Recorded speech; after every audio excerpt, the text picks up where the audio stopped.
नमस्कार. तुम्हा सर्व रसिकांचं पार्ले कट्ट्यावर मनपूर्वक स्वागत करते आणि 2025 या नवीन वर्षाचा शुभेच्छाही देते. आपल्या सर्वांना उत्तम आरोग्याचं, आनंदाचं, समाधानाचं असं हे वर्ष जाऊ दे आणि असे सर्वांनी एकत्र येऊन चांगल्या चांगल्या कार्यक्रमांचा आस्वाद घेण्याचे योग भरपूर येऊ देत हीच प्रार्थना.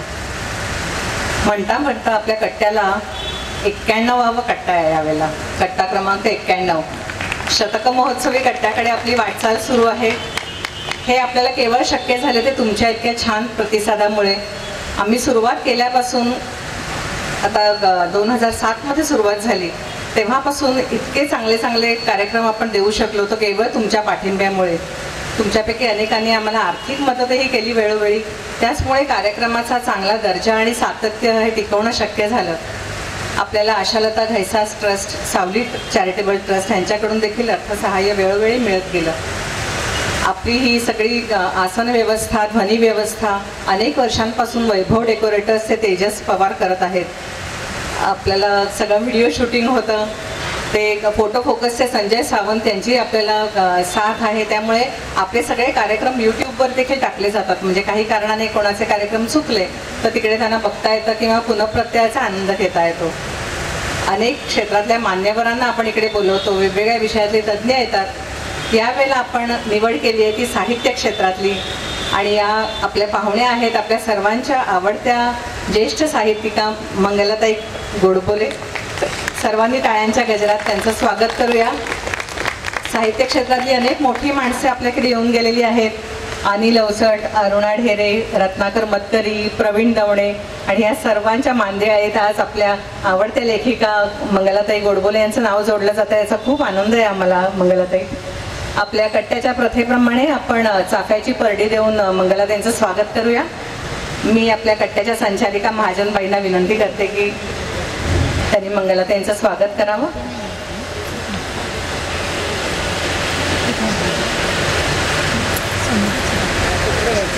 हो.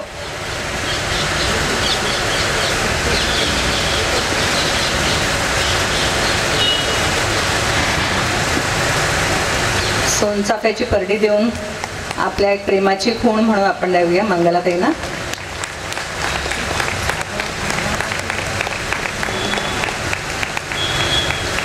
आपल्या पुढच्या कार्यक्रमाची सूत्र मी माझी मैत्रीण प्रज्ञा काणे हिच्याकडे सुपूर्द करते. तुम्हा सगळ्यांचं पुन्हा एकदा मनापासून स्वागत आणि मंगलाताई पार्ले कट्ट्यावर अगदी मनपूर्वक तुमचं मी स्वागत करते. मंगलाताई गेली 40 वर्ष अव्याहतपणे लिहित आहेत. त्यांचं लेखन अतिशय अभिरुची संपन्न, दर्जेदार, सकस, काळाबरोबर जाणारं, विपुल आणि लोकप्रिय असं त्यांचं लेखन आहे. तसं बघितलं तर विनोद आपल्या सगळ्यांनाच आवडतो, आपण त्याचा आनंद घेतो. पण विनोद जमणारी लोक कमी असतात, विनोदी लेखन करणारी कमी असतात, त्यातही लेखिका आणखीनच कमी. अशा वेळेला मंगला गोडबोले हे नाव आपल्यासमोर समर्थपणे येतं, आपल्या नजरेत भरतं. कारण गेली 40 दशकं आपल्यासमोर ते नाव येत आहे आणि आपल्याला आनंद देत आहे.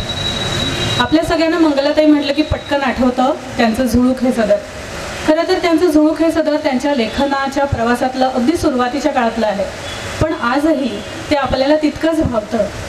झुळूक, नवी झुळूक, पुन्हा झुळूक असं त्यांची 3 पुस्तकं आहेत ज्याला आजही मागणी आहे.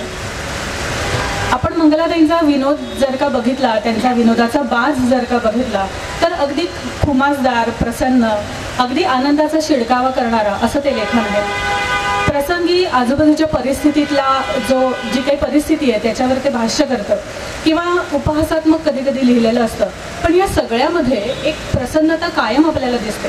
म्हणजे समाजातल्या काही गोष्टी बदलण्याची गरज आहे असं ते सूचित करतात. पण हे सगळं करत असताना शैली खुमासदार असली तरी कधी कोणावर ओरखाडे ओढले आहेत किंवा काहीतरी जळजळीत लिहिलंय असं आपल्याला दिसत नाही.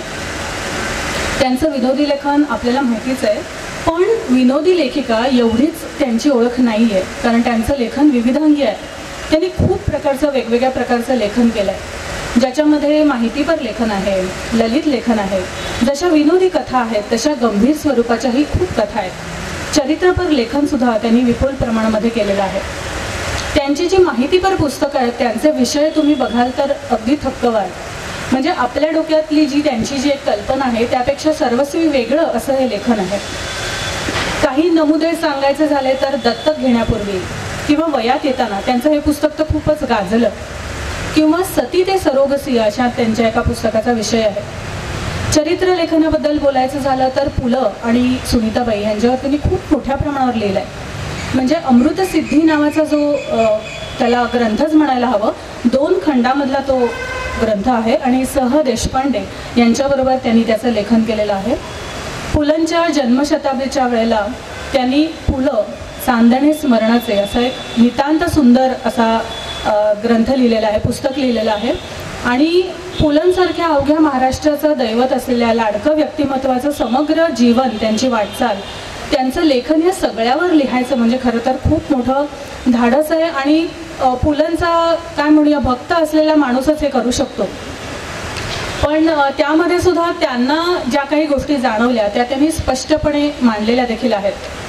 सुनीताबाई हे सुनीताबाईंच्या चरित्रावर त्यांनी लिहिलेलं, म्हणजे त्यांचं चरित्र त्यांनी लिहिलेलं आहे, ते पण अतिशय सुंदर आहे. आपण मला वाटतं आहे मनोहर तरी सगळ्यांनीच वाचलं असेल, पण एक वेगळ्या सुनीताबाई आपल्याला त्यांच्या या पुस्तकातनं दिसतात. तर अशा प्रकारे त्यांच्या लेखनाचा आपण आज त्यांच्याचकडून विचारूया, हा सगळा लेखन प्रवास कसा होता, त्यांना भेटलेली माणसं, त्यांना आलेले अनुभव आणि त्यांची ही जी विनोदी लेखन शैली आहे त्याच्या मागचं गुपित काय आहे हे सगळं त्यांच्याच तोंडून ऐकायचं आहे. त्यांना अनेक पुरस्कारही मिळालेत. मी सगळ्या पुरस्कारांची जंत्री इथे सांगत नाही, पण महाराष्ट्र शासनातर्फे उत्कृष्ट वाङ्मय निर्मितीसाठी जो पुरस्कार दिला जातो त्यांच्या 9 पुस्तकांना तो पुरस्कार मिळालेला आहे. याशिवाय महाराष्ट्र साहित्य अकादमीतर्फे अनेक संस्थांतर्फे वेळोवेळी त्यांना बरेच पुरस्कार प्राप्त झालेले आहेत. आणि मला वाटतं त्याहीपेक्षा अखंड 40 वर्ष वाचकांचं प्रेम त्यांना मिळालेलं आहे, हाही एक मोठा पुरस्कार आहे. त्यांनाच विचारूया त्यांच्या लेखन प्रवासाविषयी. मंगलाताई, तुमच्या ह्या सगळ्या लेखन प्रवासाविषयी जाणून घेण्याची खूप उत्सुकता आहे आम्हाला, पण त्याआधी आपण सगळेच पार्लेकर आहोत, तुम्हीही पार्लेकर आहात आणि आज आपण पार्ले कट्ट्यावर आहोत, तर मला वाटतं आपण सुरुवात पार्ल्यापासून करायला हरकत नाही. सर्वांना नमस्कार. आता चरित्र नायिकेच्या पद्धतीने बालपण, शिक्षण असं सगळं जायचं असेल तर 1955 सालच्या डिसेंबर महिन्यात माझ्या आईवडिलांनी पार्लेश्वर सोसायटीतली एक जागा घेतली आणि तिथे आम्ही राहायला आलो. आणि आत्ता जे साठे कॉलेज म्हणून ओळखलं जातं ते साठे हे माझे मावस काका होते आणि त्यांनी मला पार्ले टिळक विद्यालयात घातलं, तीही तिथे जाईल आणि तुम्ही पार्ल्यात राहा. अशा प्रकारे 1955 सालच्या डिसेंबर महिन्यात आम्ही पार्ल्यामध्ये राहायला आलो आणि 1971 साली लग्न करून मी हे गाव सोडून गेले. असा एकूण हा सगळा भाग आहे. पार्ल्याने काय दिलं वगैरे पुष्कळ लोक पुष्कळ भावविभोर वगैरे असं सांगतात, तर माझ्या आठवणीत 2-3 गोष्टी आहेत. एक तर पार्ले टिळक विद्यालय असल्यामुळे स्वच्छ शुद्ध मराठी बोलण्याचं वळण जिभेला, म्हणजे आम्हाला अतिशय लहान वयापासनं दरवर्षी 1 ऑगस्टला भाषणं, निबंध ते चालायचंच, पण लोकमान्य म्हणायचं, लोकमान्य म्हणायचं नाही. तोचा पाय मोडलाय का, मग लोकमान्य कसं तुम्ही म्हणता, त्या लोकमान्य टिळक, त्या लोला एक किंचित असा झोल द्यायचा. अशाच प्रकारचं किंवा भारतीय गणराज्य व त्याचे मानचिन्ह असलेला राष्ट्रध्वज ही समजा जी काय आधीची शपथ असेल तर तो राष्ट्रध्वज हा शब्द कसा बोलायचा. त्याच्यामुळे आता तोंडात बरेच खरे आणि खोटे दात झाल्यावरही अजूनही उच्चाराचा गलथानपणा मला सहन होत नाही आणि माझ्या हातून किंवा माझ्या तोंडून आजही फारसं तसं पडत नाही असं म्हणू शकता. माझ्या लहानपणाबद्दल, कुटुंबाबद्दल सांगायचं तर सामान्य मध्यमवर्गीय कुटुंब तेव्हाची जशी सगळी होती की एखादाच कमवत असे आणि 4-5 माणसं त्याच्यावर जगत असत, तशाच प्रकारचं माझं होतं. खूप सांगण्यासारखं माझ्या जीवनात बालपणात काहीही नाही, उठून दिसण्यासारखं माझ्यात काहीही नाही. फक्त आमच्या घरात गाणं आणि वाचन ह्याचं प्रचंड वेळ होतं. म्हणजे जागेपणी आम्ही फक्त पुस्तकं वाचायचो किंवा गाणं ऐकायचो. जुन्या पद्धतीच्या त्या हात पुढे करून लावायच्या रेकॉर्ड्स, तो रेकॉर्डर आमच्याकडे होता. नंतर स्पूल्स आमच्याकडे अनेक वर्ष होते. अतिशय लहानपणी मी सांताक्रूज म्युझिक सर्कलमध्ये किशोरीबाई आमोणकरांचं गाणं असं जमिनीवर मांडी घालून बसून ऐकलेलं आहे. आणि माझ्या वडिलांची काही खूप श्रीमंती होती असं नाही, पण त्यांनी आहे त्याच्यात पहिल्यांदा काय केलं तर सांताक्रूज म्युझिक सर्कलची मेंबरशिप घेतली. आणि ती 2 माणसांसाठी घेतली की कोणालाही यायचं असेल तर अजून येऊ दे, पण कानावर पडू दे. तर अशा अर्थाने मी असं म्हणेन की सांस्कृतिकदृष्ट्या जे काही त्यातल्या त्यात मिळवणं शक्य आहे, घेणं शक्य आहे, ते पुष्कळ घेतलं गेलं. लोकमान्य सेवा संघामध्ये पुष्कळ भाषणं मी त्या काळात ऐकलेली आहेत. आणि करमणुकीची अन्य साधनं नसल्यामुळे त्या काळात भाषण हा करमणुकीचा कार्यक्रम वाटत असे. आणि त्यासाठी अभिनेते किंवा अभिनेत्रींना बोलवावं लागत नसे. म्हणजे मी कुरुंदकरांची भाषणं ऐकली आहेत, मी सगो बर्व्यांची भाषणं ऐकली आहेत, पु ल अत्रे हे तर पुष्कळ वेळाच ऐकलेले आहेत. अतिशय लहान भागातले लेखक सुद्धा नुकते लिहिणारे. उलट चि वी जोशींचं एक भाषण मी एकदा ऐकलं, त्यांनी मी इतकी निराश झाले कारण त्याचे स्टेजच्या कोपऱ्यात असं अगदी ते वाकून बसले होते, ते थकले होते. आणि माझ्या मनात चि वी जोशी आणि व्यासपीठावरचे ह्याचा काही धागा जुळला नाही. पण अशा प्रकारे काही ना काही ऐकत बघत वाचत असं माझं बालपण माझ्या दृष्टीने अगदी खूपच छान गेलं. आणि परीक्षा अभ्यास असं फार काही नसायचं, साधारण सगळ्या परीक्षात बरे मार्क मिळूनच जायचे, त्याच्यामुळे फार काही त्याच्याविषयी मला जाणवत नाही. सांस्कृतिकदृष्ट्या 2 महत्त्वाच्या गोष्टी घडल्या, म्हणजे पु ल देशपांडे जे आता सर्वांना माझ्या लेखनातनंही खूप माहीत आहे, पण त्यांच्यानंतर 7 वर्षांनी तेंडुलकर पण पारल्यात आले.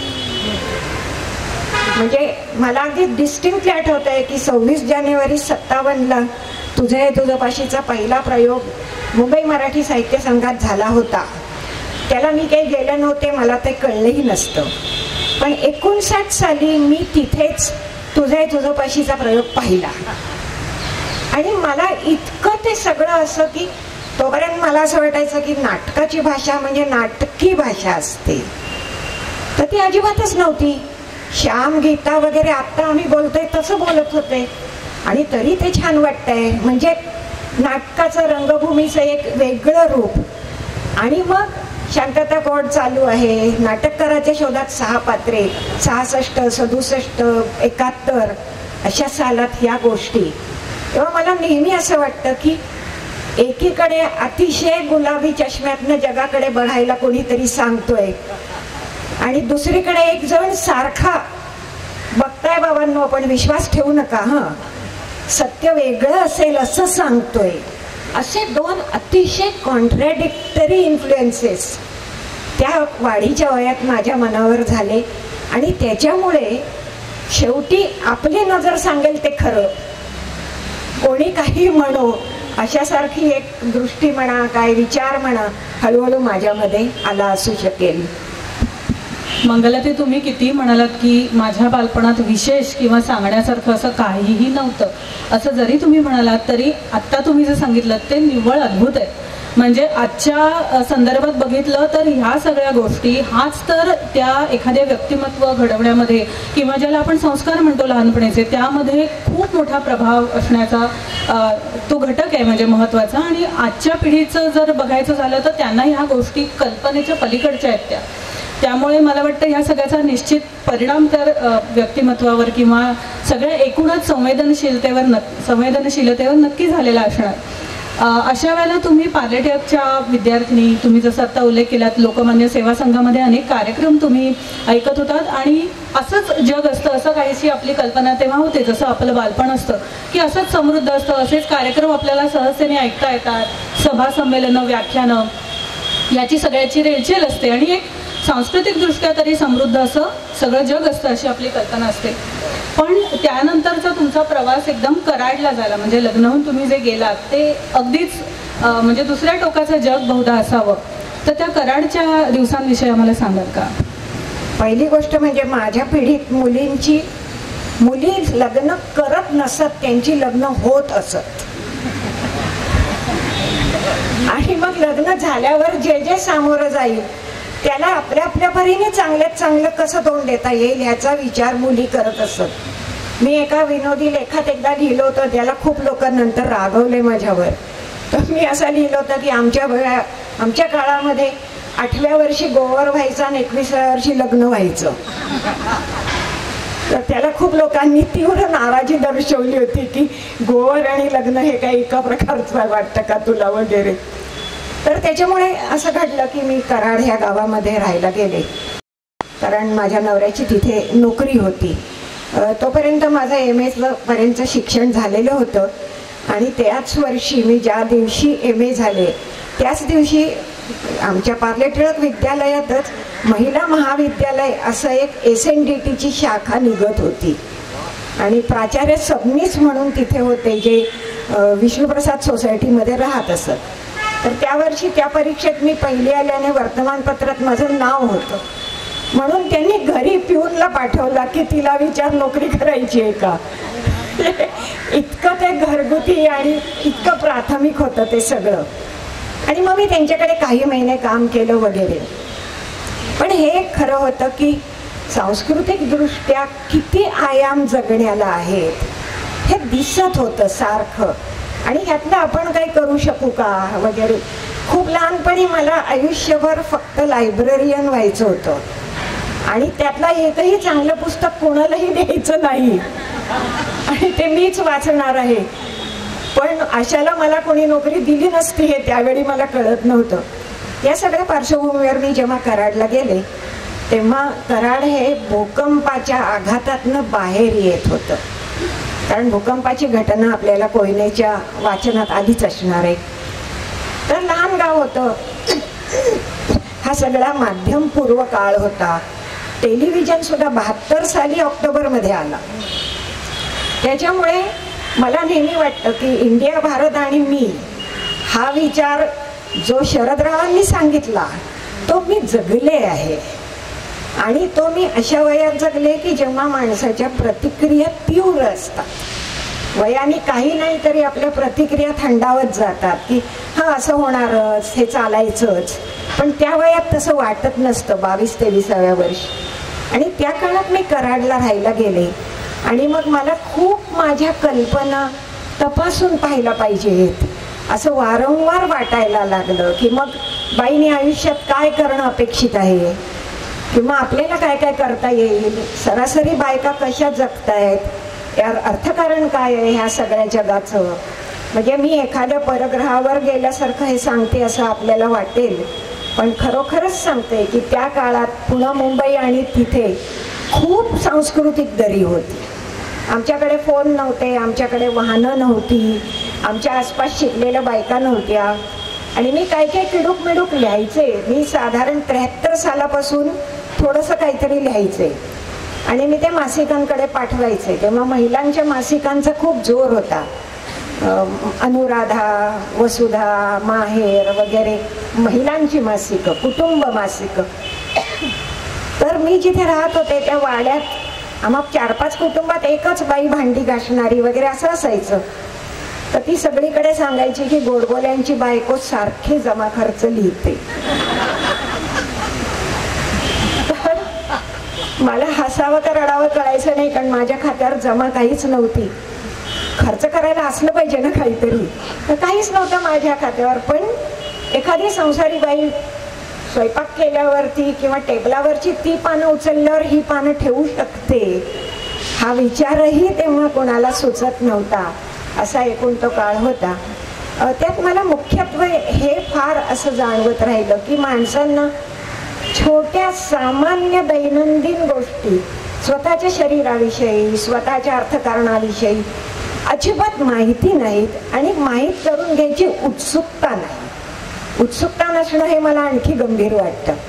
त्याच्यामुळे मी जी पुढे बरीच पुस्तकं लिहिली जी अजिबात विनोदी नाहीत, वयात येताना, दत्तक घेण्यापूर्वी, काय तुझ्या मनात, आई तुझ्याच ठाई, सती ते सरोगसी, बचत गटांवर थेंबे थेंबे म्हणून मी पुस्तक लिहिलं. ही सगळी पुस्तकं मी जी लिहिली ती कुठेतरी माझ्या मनात तो ऑडियन्स आहे की ज्याला काहीच माहीत नाहीये, त्याला प्राथमिक गोष्टी तरी या व्यवहारातल्या माहीत व्हाव्यात. उदाहरणार्थ तिथे त्या काळामध्ये आमच्या परिचयाचं एक जोडपं होतं आणि त्या बाईला काही वारंवार तिला दिवस राहत असत, पण ते पुढपर्यंत काही जात नसे. आणि इतकं ते जोडपं दुःखी होतं आणि इतकं वाळीत टाकल्यासारखं झालं होतं. पण त्यांना दत्तक घेणं असं कोणी सुचवलं नाही, त्यांना ते वाटलं नाही. त्या काळात सरोगसी वगैरेचा प्रश्नच नव्हता काही. मला किती वेळा वाटायचं की अरे ह्यांनी एकदा का नाही हा विचार करू, कदाचित ह्यांचं जीवन बदलेल, निदान एक शक्यता तरी. अशा खूप गोष्टी होत्या ज्या कोणालाही कोणी सांगत नव्हतं. मुख्य म्हणजे बायकांनी तर्कशुद्ध विचार करायला कायद्याने बंदी होती.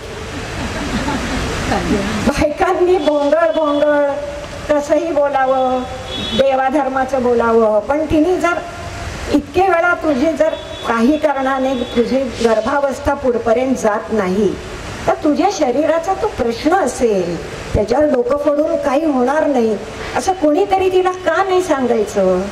ती पुन्हा पुन्हा पुन्हा पुन्हा त्या हालातनं त्या ह्याच्यातनं ती जाते आहे. अशा खूप गोष्टी होत्या ज्याचा मला खूप त्रास व्हायचा. आणि मी पूर्ण 9 वर्ष तिथे राहिलेली आहे. माझी दोन्ही मुलं तिथेच जन्मली वाढली वगैरेचा भाग आहे त्याच्यामध्ये. तर त्याच्यामुळे मी असं म्हणेन की एका अर्थी बरंही झालं. नाही तर माझ्या सुरक्षित कोशात जर मी जगले असते तर चर्चा परिसंवाद ह्यातच माझं आयुष्य गेलं असतं. आता तसं न जाता निदान मी काहीतरी कॉन्क्रीट लिहून तरी ठेवलंय जे कोणाला कदाचित उपयोग होईल किंवा कोणाच्या विचाराला निदान त्यातनं काही चालना तरी मिळेल. तर तसा प्रयत्न मी खूप केला. मी मराठी अफाट वाचलेलं आहे आणि ते साधारण 1980-85 पर्यंत आहे.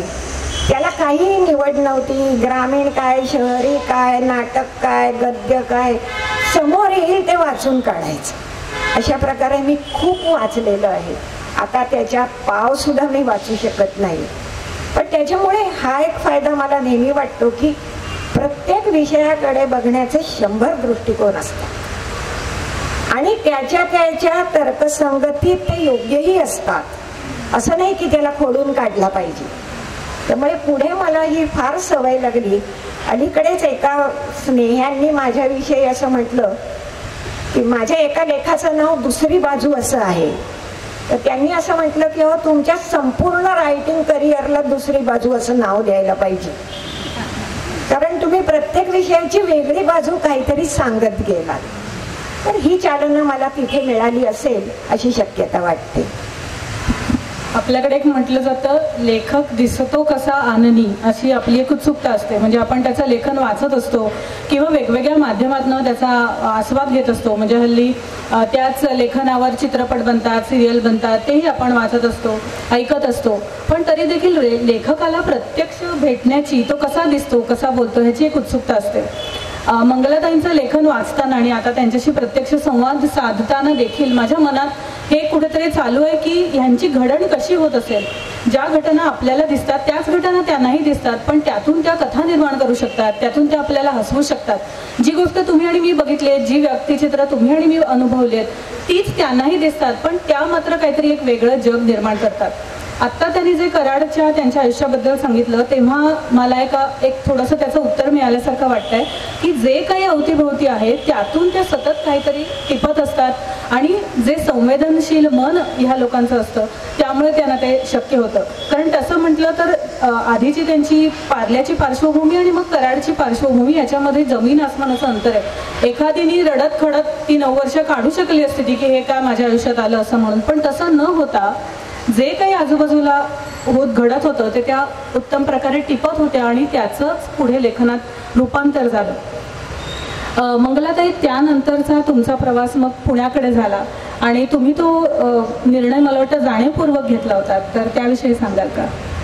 नाही, जेव्हा माझी मुलं शाळेच्या वगैरे वयात आली तेव्हा मला मात्र फारच त्याचा त्रास व्हायला लागला की माझं जे झालं ते झालं, पण ह्यांचं पूर्ण आयुष्य जायचं आहे आणि आपल्याला पुण्या मुंबईकडे जायला पाहिजे. आपल्या मुलांना ज्या काही संधी जगात उपलब्ध आहेत त्या दिल्या पाहिजेत.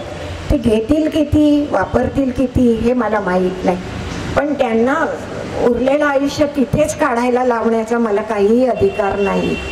त्याच सुमाराला आमच्या अवचटांनी त्यांच्या मुलींना म्युन्सिपल शाळेत घातल्याच्या वगैरे घटना आहेत. त्याच्यावर मी त्यांच्याशी बोललेही होते आणि मी त्यांना म्हटलं होतं की हा प्रयोग करायची परवानगी तुम्हाला कोणी दिली? तर मला तसा प्रयोग नव्हता माझ्या मुलांच्या बाबत करायचा. त्यामुळे मी पुण्याला 80 साली आम्ही पुण्याला आलो आणि मग पुन्हा एक चक्र पुन्हा फिरलं, पुन्हा तिकडे आले आणि मला आता जर विचाराल तर माझ्या आणि बहुसंख्य बायकांच्या आयुष्याविषयी हे फार वाटतं की पुन्हा पुन्हा नव्या ठिकाणी जाऊन स्वतःला रुजवावं लागतं. ह्याचा खूप त्रास असतो, ह्याचा शीण असतो एक प्रकारचा आणि कधीतरी मग ह्यातनं विड्रॉ व्हावं, नकोच ते असं वाटण्याचा धोका असतो. ह्याच्यामध्ये प्रचंड मानसिक ऊर्जा खर्च होते. दुर्दैवाने ते लोकांना समजत नाही किंवा जो जातो त्यालाच ती समजते. पण अशा प्रकारे ते सगळं होत गेलं आणि मग आम्ही पुण्याला आलो आणि मग पुण्यामध्ये तेव्हा काय आणि आज काय एकूण चर्चेच्या पातळीवर प्रचंड विचार असतात. ते कृतीत येतात का हे मी नाही खात्रीने सांगू शकत, पण चर्चेच्या पातळीवर सतत काहीतरी चालू असतं आणि कायम तुम्ही विरुद्ध आम्ही असं एक सतत वातावरण असतं. मला किती वेळा वाटतं की आपण असं का नाही आपल्याला म्हणता येत, सारखं का तुम्ही विरुद्ध आम्ही करावं लागतंय वगैरे. मग पुण्यात आल्यामुळे एक मात्र झालं की माझ्या मुलांनी त्याचा चांगला फायदा घेतला. मुलाला खेळाची आवड होती, त्यानुसार तो महाराष्ट्र रणजी संघातनंही 2 वर्ष क्रिकेट खेळू शकला. हे त्याच्या परीने त्यांनी ते गाठलं आणि मुलगी आता टेलिव्हिजन किंवा हे सगळं करते आहे. तिला तर लहान वयापासून मी आकाशवाणीवर ने, आमठीकडे ने, की तू हे कर, तू ते कर, असं जसं हौशी आया करतात तसं मी सगळं तिच्यासाठी केलं. तर तो त्याच्यातनं फायदा झाला आणि मग मी पुण्याला आल्यावरच्या 4थ्या दिवशी स्त्री मासिकाच्या कचेरीत पाय ठेवला. बरोबर 4था दिवस होता तो. मी आधी स्त्रीमध्ये लिहित होते थोडं बहुत. 1977 साली स्त्री मासिकाच्या दिवाळी अंकात माझी एक कथा अनाहूतपणे छापून आली. म्हणजे मी अशीच पाठवलेली होती, मला माहीत नव्हतं ती दिवाळी अंकात छापून आली आणि आपल्याला अतिशयोक्ती वाटेल पण व्यंकटेश माडगुळकरांची कथा, विजयाराजाध्यक्षांची कथा आणि मंगला गोडबोलेची कथा अशी एकामागून एक छापून आल्या आणि काही वेळ माझं विमान म्हणजे खलासच. आता याच्या पुढे शॉ, शेक्सपियर आणि मीच, आता काही राहिलंच नाही आणि वयही माझं त्याच प्रकारचं होतं. विलक्षण आनंद मला झाला. तर त्यापेक्षा त्या कथेला जवळजवळ वर्षभर काही ना काही फीडबॅक येत गेला. तो जुना काळ आहे, मासिकांच्या सत्तेचा आहे, लोक पत्र पाठवतात असं आहे, हे सगळं आपण गृहीत धरूया. आता सारखे 4 स्माइली टाकून मोकळं नव्हते होत तेव्हा. पण मला खूप असं वाटलं की अरे हे जमेल बरं का आपल्याला. आणि ती आरंभ नावाची कथा कशी होते, 2 फक्त संदर्भ सांगते. मी कराडला जिथे राहायची तिथे माझ्या समोर एक म्युन्सिपल हॉस्पिटल होतं आणि त्या हॉस्पिटलच्या कोपऱ्यावर एक टपरी होती. तिथे एक अतिशय अपंग असा बाप आणि एक ॲडोलेसंट मुलगी असे बसलेले असायचे आणि ते स्टोवरती, वातीच्या स्टोवरती चहा करायचे आणि ती मुलगी जवळच्या एका शाळेतल्या मुलांना पेनात शाई भरून द्यायची. जुन्या काळात असा शाईचा बुधला असायचा आणि ड्रॉपरनी पेन भरून देत असत. अशी ती गोष्ट होत. हे मी रोज पाहायची कारण माझ्या मुलांना बाबा गाडीतनं मी तिथे फिरवायची वगैरे. मला किती वेळा वाटायचं कोपऱ्यावर शाळा आहे, ह्या मुलीला दुसऱ्यांच्या पेनात शाई भरायला आवडेल का स्वतः शाळेत जायला आवडेल. पण तिच्या नशिबात ते नाही आहे कारण मग पुढे एखादं तिचं धाकटं भावंड ते ती सांभाळते वगैरे असं. आणि एकदा मी पहाटे काही कारणाने उठले तर तिथे रस्त्यावर खूप ट्रक थांबत असत रात्रीच्या वेळी. तर एका ट्रकच्या मागच्या बाजूनी त्या मुलीने कपडे सावरत उडी मारली जमिनीवर. हे मी बघितलं आणि माझं अक्षरशः काही दिवस मला झोप येत नसे त्या कल्पनेने. तर तो आरंभ अशी म्हणून आरंभ नावाची मी कथा लिहिली. ती पुढे पुष्कळ गाजली आणि त्याच्या मुखपृष्ठावरही ट्रकचं चित्र आणि एक ॲडोलेसंट मुलीचं वगैरे आहे. मुद्दा असा की आपल्याला जे खूप भिडतं ना ते लोकांनाही भिडतं. आपण चांगलं सांगितलं पाहिजे फक्त. असा एक विश्वास त्यातून निर्माण झाला. बाकी मग मुलं, त्यांची वाढीची वय, हे सगळ्यांचं असतं ते सारखंच, त्यात वेगळं काही नाही. मला आठवतंय कराडमध्ये असताना त्यांनी असं एक लिहिलं होतं की सकाळी फ्लॉवरची भाजी आणि संध्याकाळची कोबीची भाजी असं करण्यात आपल्याला आयुष्य घालवायचं नाहीये, हे मला तिथे समजलं. तिथपासूनचा हा पुण्याचा त्यांचा प्रवास रंजक तर आहेच आणि आणखीन समृद्ध पुढे झालेला आपल्याला दिसतो. मला वाटतं तेव्हाच तुमचं झुळूक हे सदर तिथे सुरू झालं. आजही त्यांना झुळूकदार लेखिका असं म्हटलं जातं. अनंत भाव्यांनी मला वाटतं तो शब्दप्रयोग पहिल्यांदा केला होता. तर त्या झुळूक याच्याविषयी मला लहानपणी प्रचंड हसू यायचं आणि हसण्यावरून जास्तीत जास्त गोल्डी खाल्ल्याचा विक्रम माझा असेल. तर मला एकदा हसू आलं की ते आवरायचं नाही आणि मग ते रस्त्यात जाताना हसत सुटायचं, सायकल चालवताना हसत सुटायचं. हे लोक असं शंकेने बघायचे की बरं आहे ना या मुलीचं डोकं, अशी कशी. पण आठवून हसू यायचं. आणि चिवी जोशींची तेव्हा सगळेच वाचत असतात तसं, पण आमच्याकडे दर उन्हाळ्याच्या सुट्टीत चिवी जोशींची पुस्तकं पुन्हा घ्यावी लागायची, कारण ती वाचून त्याच्या अगदी अशा चिंध्या झालेल्या असतात. त्यांचा एक अफाट विनोद, म्हणजे मला असं वाटतं की काय प्रतिभा असावी माणसाची. आणि आता जे हल्ली आहे ना की सारखं विनोदाला कारुण्याची झालर वगैरे, तशी सारखी नाही झालर लावावी लागत, अंगभूत झालर असते खूपदा. तर त्यांचं एक पात्र आहे ते स्त्री पार्टी नट असं पात्र आहे त्यांच्या एका कथेमध्ये. तर तो चांगला बाप्या धट्टा कट्टा, तो दिवसभर धोतर पगडी किंवा काय अशा पोशाखात, आणि तिन्ही सांज झाली की मग तो भामिनी रुक्मिणी कोणीतरी होतो आणि मग शालू शेल्या दागिने ह्याच्यात जातो. पुढे असं होतं की त्याला आत्ता बोलताना आपण पुरुष आहोत का बाई आहोत असं डोक्यात गोंधळ व्हायला लागतो रोज हे करून. आणि मग त्याचा तो एक व्याकरण काय बसवतो, मी तिथे नाही बाई जाणार बुवा, मी असं बुवा करणार नाही बाई, अशी वाक्य तो बोलतो. ते चित्र पण मला आठवत आहे अजून, कारण चिवी जोशींच्या पुस्तकाला ते दुसरे जोशी चित्र काढत असतात, ते बडोद्याचेच होते. तुम्ही मला सांगा किती भयानक आहे की पोटासाठी एखाद्या माणसाला काय काय विसरावं लागतं, तर आपण कोण आहोत हेही विसरावं लागतं. आणि मग तो त्याला असं विनोदाचं पांघरून घालतो वगैरे. किंवा गोट्या चिंगी ही पुस्तकं, तर ते शाळेच्या रस्त्यावरून जाताना ती धाकटी बहीण भावाला विचारते की दादा दादा तिथे पाटी आहे, कर्मण्यवाधी करस्ते म्हणजे काय रे. पूर्वी असं शाळेचं घोषवाक्य वगैरे असं असायचं. तर मग ती आता भावाला माहिती तर नाहीये, पण माहीत नाही असं सांगायची त्याची हिंमत नाहीये. सहसा मोठे भाऊ आणि नवरे हे अज्ञान जाहीर करत नाहीत, हे आजही असंच आहे. तर तो म्हणतो एवढंही कळत नाही होय ग, येडपट कुठली, अगं कर्मण्यवाधिकार असते म्हणजे कर्मण्याचा वाद रस्त्यात कशाला. आता हे ज्या डोक्यातून आलं ते डोकं काय आहे, ते मानवीच डोकं आहे ना, त्याला कुठून काय सुचतं. तर अशा खूप गोष्टी असायच्या की ज्या मी खूप वेळ हसत त्याच्यावर राहायची. पण मी कधी विनोदी लिहीन असं मला वाटलं नव्हतं. खरं सांगायचं तर मला आजही कोणी विनोदी लेखिका असं म्हटल्याने फार काही आनंद होत नाही. बरी लेखिका म्हटलं तर जास्त आनंद होईल, की जी कधी विनोदीही लिहू शकते आणि कधी गंभीरही लिहू शकते गरजेनुसार. पण असा तर सगळं प्रभाव माझ्या मनावर खूप होता. आणि 80 साली पुण्यात आल्यावर मी स्त्री मासिकाच्या कचेरीत नियमित जायला लागले. किरकोळ नोकरी करत होते, पण तो काळ संपूर्ण स्त्री मुक्तीचा काळ होता. कारण आपल्याला माहिती आहे की 1974 हे स्त्री मुक्ती वर्ष म्हणून युनोनी जाहीर केलं आणि 74 ते 84 हे स्त्री मुक्ती दशक म्हणून जाहीर केलं. आणि मग त्याचा खूप प्रभाव, ते विचार, म्हणजे मला त्या विचारांविषयी आजही आदर आहे असं मला म्हणायचं नाही.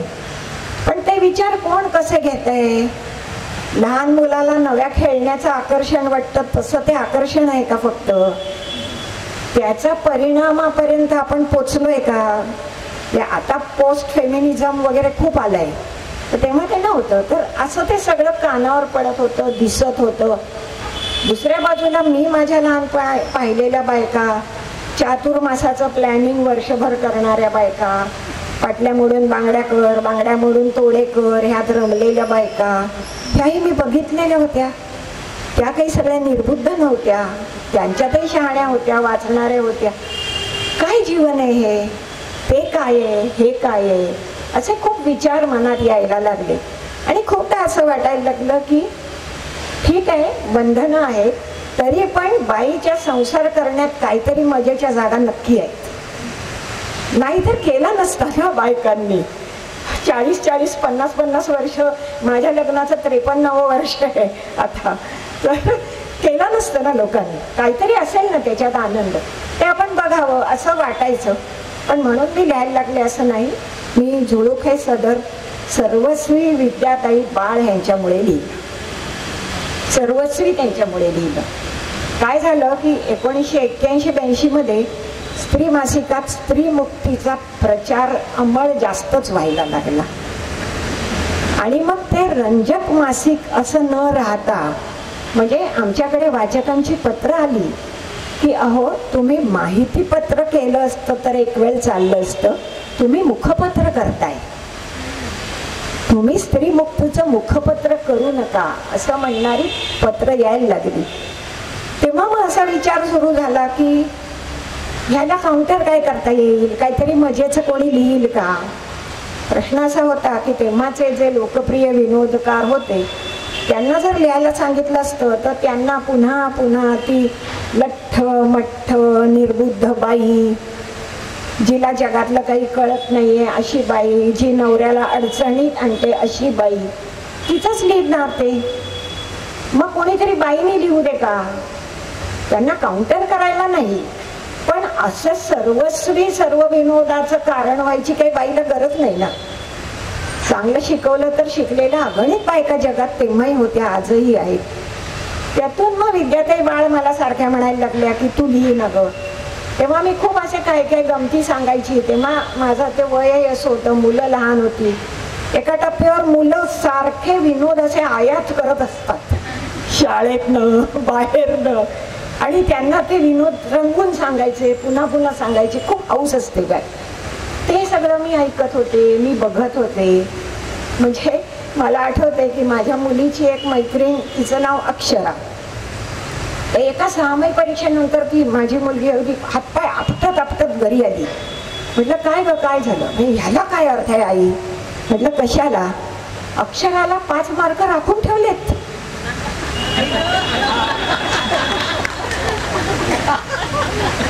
म्हणजे आम्ही एवढा अभ्यास केला, आम्हाला काही राखून नाही ठेवलं, आणि तिला 5 मार्क राखून ठेवले. ह्याला काही अर्थ नाही वगैरे. 6व्या-7व्या वर्षीचं आहे, पण अक्षरासाठी 5 मार्क राखून ठेवले. हे वाक्य आपण पण आयुष्यभर वाचलंय की हो. आपल्याला नाही सुचलं हे. त्यातून हे असं होईल असं आपल्याला नाही सुचलं. त्या मुलाला का सुचलं, कारण त्याची जगाकडे बघण्याची एक ताजी नजर आहे. माझी नजर तेव्हाही शिडी आणि आता तर अगदीच म्हणजे बोलायचंच नाही काही. तर अशा खूप गोष्टी व्हायच्या. मग विद्याताई बाळांनी मला जरा भरीला घातलं की तू लिही ग, लिही, बघू ग काय होईल जास्तीत. त्यांचा माझ्यावर लोभ होता.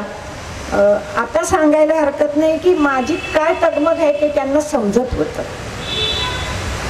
आता अशी माणसं सुद्धा मिळणं फार कठीण आहे की जी स्वतःला पूर्ण विसरून दुसऱ्याकडे लक्ष देते. पण त्यांनी काही काळ माझ्याकडे जरूर तसं लक्ष दिलं आणि त्यांनी मला म्हटलं सदर लिही वगैरे. तेव्हा मी अतिशय अडखळत मी 3 महिने लिहीन असं सांगितलं आणि मी 10.5 वर्ष ते सदर लिहिलं. याच्यात मी हे गौर समजा आपण. माझा मुद्दा असा आहे की आपल्या आसपास खूप घडत असतं छोटं छोटं, छोट्या छोट्या गमती असतात, छोटे छोटे आनंद असतात. बघता यायला पाहिजे, लिहिता यायला पाहिजे आणि त्या लिहिण्यावरती खूप खूप कारागिरी करायला पाहिजे. आजकाल काय झालंय की कारागिरी हा शब्द असा तुच्छ झालाय जरा, की आम्ही नाही कारागिरी करत, आम्ही अगदी कसे स्वयंभू आहोत, आम्ही उत्स्फूर्त करतो. हे खरं नाही आहे फार. कलाकाराला काही किमान कारागिरी प्रत्येक कलाकृतीत करायला पाहिजे असं मला वाटतं. साधं आपण आपल्या घरातनं बाहेर पडताना निघताना आरशात बघतो. का बघतो मग?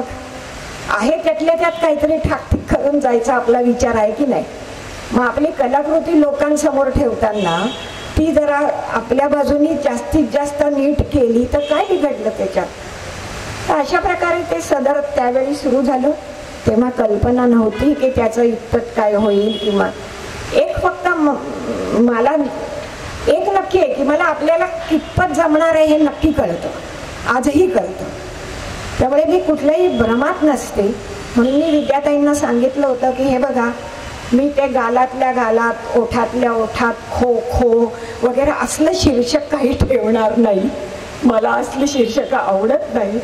मी झुळूक असं शीर्षक ठेव. म्हणजे रणरणत्या उन्हात जर एक थोडीशी झुळूक आली तर थोडा वेळ जे आपल्याला सुखद प्रत्यय येतो तेवढाच मी देऊ शकेन. म्हणजे 3 तासात 300 हाशे, हसता हसता खुर्चीतून खाली पडला वगैरे एवढं काही माझ्यात सामर्थ्य नाहीये. मला तेवढ्याच जमेल असं मला वाटतं. म्हणून मी झुळूक हे शीर्षक दिलं. पुढे पुष्कळ लेआउट आर्टिस्टनी त्याबद्दल मला चांगली सद्दल घडवली. कारण कधी झू दीर्घ, कधी ळू ह्रस्व, कधी झू ह्रस्व, कधी ळू दीर्घ, अशी खूप परम्युटेशन्स, कॉम्बिनेशन्स पुढे सुलेखनकार, अक्षरकार वगैरे लोकांनी त्याची केली. पण माझ्या दृष्टीने त्या शीर्षकातच त्याचा स्कोप ऑफ वर्क पण दाखवलेला आहे. हे कुठलाही टॉल क्लेम नाही आहे. छोटीशी गंमत, घरगुती जीवनातली गंमत, पण तेवढा वेळ त्या क्षणाचा कंटाळवाणेपणा ती घालवते. ही त्याची ताकद. मला थोडंसं याच्याविषयीच विचारायला आवडेल, कारण 10.5 वर्ष जेव्हा तुम्ही सदर लिहिता आणि त्याचा परीघ तुम्ही आधीच ठरवलेला होता एक प्रकारे, की आपल्या रोजच्या आयुष्यातले प्रसंग किंवा मुख्यतः स्त्रीच्या बाबतीत जे घडतं ते कुठेतरी सांगण्याचा हा प्रयत्न होता. आणि याच्यामध्ये पुनरावृत्तीचा धोका होता. किंवा जसं मी मगाशी म्हटलं तसं की त्याच घटना, तीच माणसं, तीच परिस्थिती आम्ही बघतो. मग असं सातत्याने लेखन करणं हे तुम्हाला नक्की कसं जमतं? म्हणजे ही जी प्रक्रिया असते ती थोडीशी, आणि तुम्ही कारागिरी असाही शब्द वापरलात, तर ह्या 2 गोष्टी थोड्याशा उलगडून सांगाल का? त्यावेळेला काही लोकांनी माझ्या लेखनावर साधारण 84-85 पासून असे आक्षेप घेतले होते की या बाई फारच बुवा घरगुती लिहितात, घर संसार, मुलं बाळं, नोकर चाकर, अमुक महागाई, अमुक असं ह्या लिहितात. तर हे त्यांना किती दिवस पुरेल, हे जग त्यांना किती दिवस पुरेल असं 1-2 लोकांनी म्हटलं होतं. तर ते चांगलं 40 वर्ष पुरलं, म्हणजे तसं काही भाग नाही. दुसरं असं की खरं आहे की सगळं तेच असतं. आपल्यात काही अशी नवरे बदलायची वगैरे पद्धत नाही. त्याच्यामुळे तोच नवरा, तीच मुलं हे स्वाभाविकपणेच आहे. पण मला त्याची नाही एवढी चिंता वाटतं. मला असं वाटतं की सगळं तेच असलं तरी आपल्या चष्म्याचा नंबर बदलतो. आणि चष्म्याचा नंबर बदलणं हे ना अतिशय सिंबॉलिक आहे. म्हणजे जसं वयाने आपण म्हणतो की लांबचं दिसतं का, जवळचं दिसतं का वगैरे, तसं मला वाटतं की आपलं जीवन तेच प्रसंग. म्हणजे उदाहरणार्थ माझ्या 25शीत माझं जर मूल कशात नापास झालं असतं तर मला साधारण जग बुडलंय, आता उद्या जगात तोंड काढायला जागा नाही वगैरे असं वाटलं असतं. तेच आज जर एखादं मूल नापास झालं तर मी म्हणेन हा त्याला शिकवणारा चांगला नाही भेटला, चांगलं शिकवलं तर येईल, कशावरून येणार नाही. ठीक आहे, everyone needs a second chance. आज मी हे म्हणेन, त्यावेळी मी किती त्याच्याविषयी आकांतांडव कदाचित केला असता की असं कसं माझं मूल किंवा माझ्यासारख्याचं मूल नापासच कसं होऊ शकतं. तर दृष्टिकोन हा खूप महत्त्वाचा आहे. शिवाय लेखक काय बघतो ह्याच्यापेक्षा कसं बघतो ह्याला महत्त्व आहे. जसं मीच लिहिलं होतं की माझी ओट्याच्या मागची खिडकी ही एवढीच माझ्या आयुष्याला अनेक वर्ष खिडकी होती. पुढे मग मी विशिष्ट लेखनासाठी पुष्कळ प्रवास वगैरेही केले. सुरुवातीला असं काही नव्हतं, पण त्यातून मला जे दिसलं ते त्या रस्त्यावर फिरणाऱ्यांनाही कधी कधी नाही दिसलं ना, मग काय करायचं. तर अशा प्रकारचा थोडा त्याच्यात भाग वाटतो. प्रक्रिया असं एवढं मला काही फार सांगता येत नाही. माझ्या दृष्टीने एक असतं की तुम्ही जर सदर लिहायला लागलात तर ती एक गरज निर्माण होते. ती दर महिन्याला मध्ये तर मी माहेर पाक्षिक होतं त्याच्यात हे सदर लिहायची, म्हणजे महिन्यात 2 वेळा. तर इथे ज्या बायका आहेत त्यांना ही उपमा लगेच कळेल आणि पटेल की सकाळच्या जेवणाची ताटं उचलतानाच आपण रात्री पानात काय वाढायचं याचा विचार करायला लागतो नकळतपणे. तसं ह्या महिन्याचा लेख देताना पुढच्या महिन्यात काय हे बघायचं एक वळणच लागतं. दुसरी एक गोष्ट म्हणजे माझ्या सुदैवाने लेखनाच्या मधल्या काळात जीवन फारच झपाट्याने बदलतही गेलं. म्हणजे मी कुणाच्या तरी घरी सून म्हणून गेले, माझ्या घरात सून आली आणि उद्या माझी नात कुठेतरी सून म्हणून जाईल, ह्याच्यात काहीही साम्य नाही. आता काहीही साम्य नाही. हे एका बाईने एका पुरुषाशी लग्न असेल तर तेही, पण एका मुलीने एका पुरुषाशी लग्न केलं ह्याशिवाय ह्यात काहीही साम्य नाही. इतकं प्रचंड सगळं बदलत गेलंय की त्या बदलाशी जुळवून घेताना धाप लागावी, इच्छा असली तरी धाप लागावी, असं सगळं आहे. तर प्रक्रिया असं मला खूप सांगता येत नाही. एवढं खरं आहे की मी त्या लेखनाच्या विचारात खूप असते, रात्रंदिवस असते. मी हाताने काहीतरी वेगळंच करत असते आणि डोक्यात काहीतरी वेगळंच चालू असतं. आणि मला जेव्हा ते फळ आता पिकलंय असं वाटतं तेव्हाच मी कापायला घेते. कच्चं कापून वाया घालवायचं मी कधीही हे करत नाही. थोडा सरावाचाही भाग त्याच्यात असू शकेल, कारण तुम्ही जर 10 वर्ष दर महिन्याला एकदा किंवा 2दा लिहिलं तर कदाचित तुमचा त्याच्यात सरावाचा भाग सुद्धा असू शकेल. शेवटी मला विनोदी लेखनाबद्दलही पुन्हा हे फार वाटतं की गंभीर लिहिणं हे तुलनेने सोपं आहे. आणि हे मी विचारांती सांगतेय, मोघम उदाहरण नव्हे. अशा अर्थी की गंभीर लेखन हे सुचतं. आणि गंभीर कथाही खूप लिहिल्या आहेत, माझ्या पुष्कळ कथांची रेडिओ TV रूपांतर झाली. ते इन टोटॅलिटी सुचतं. आणि विनोदी लेखन जे असतं ते सतत नटवत सजवत राहावं लागतं. विनोदाला त्याची एक तार्किकता सतत बसवली पाहिजे. आणि तिथे मग हा कारागिरीचा मुद्दा त्याच्यात खूपच मोठ्या प्रमाणावर येतो. ते जर तुम्ही केलं नाही तर मग ते वेडाचार होतील, ते विनोदी व्यक्तिमत्व होणार नाही. म्हणजे तुम्ही आम्ही अनेक जण बऱ्यापैकी नॉर्मल असतो, पण एखाद्या बाबतीत आपण फारच वेड्यासारखे वागत असतो. ते का वागतो?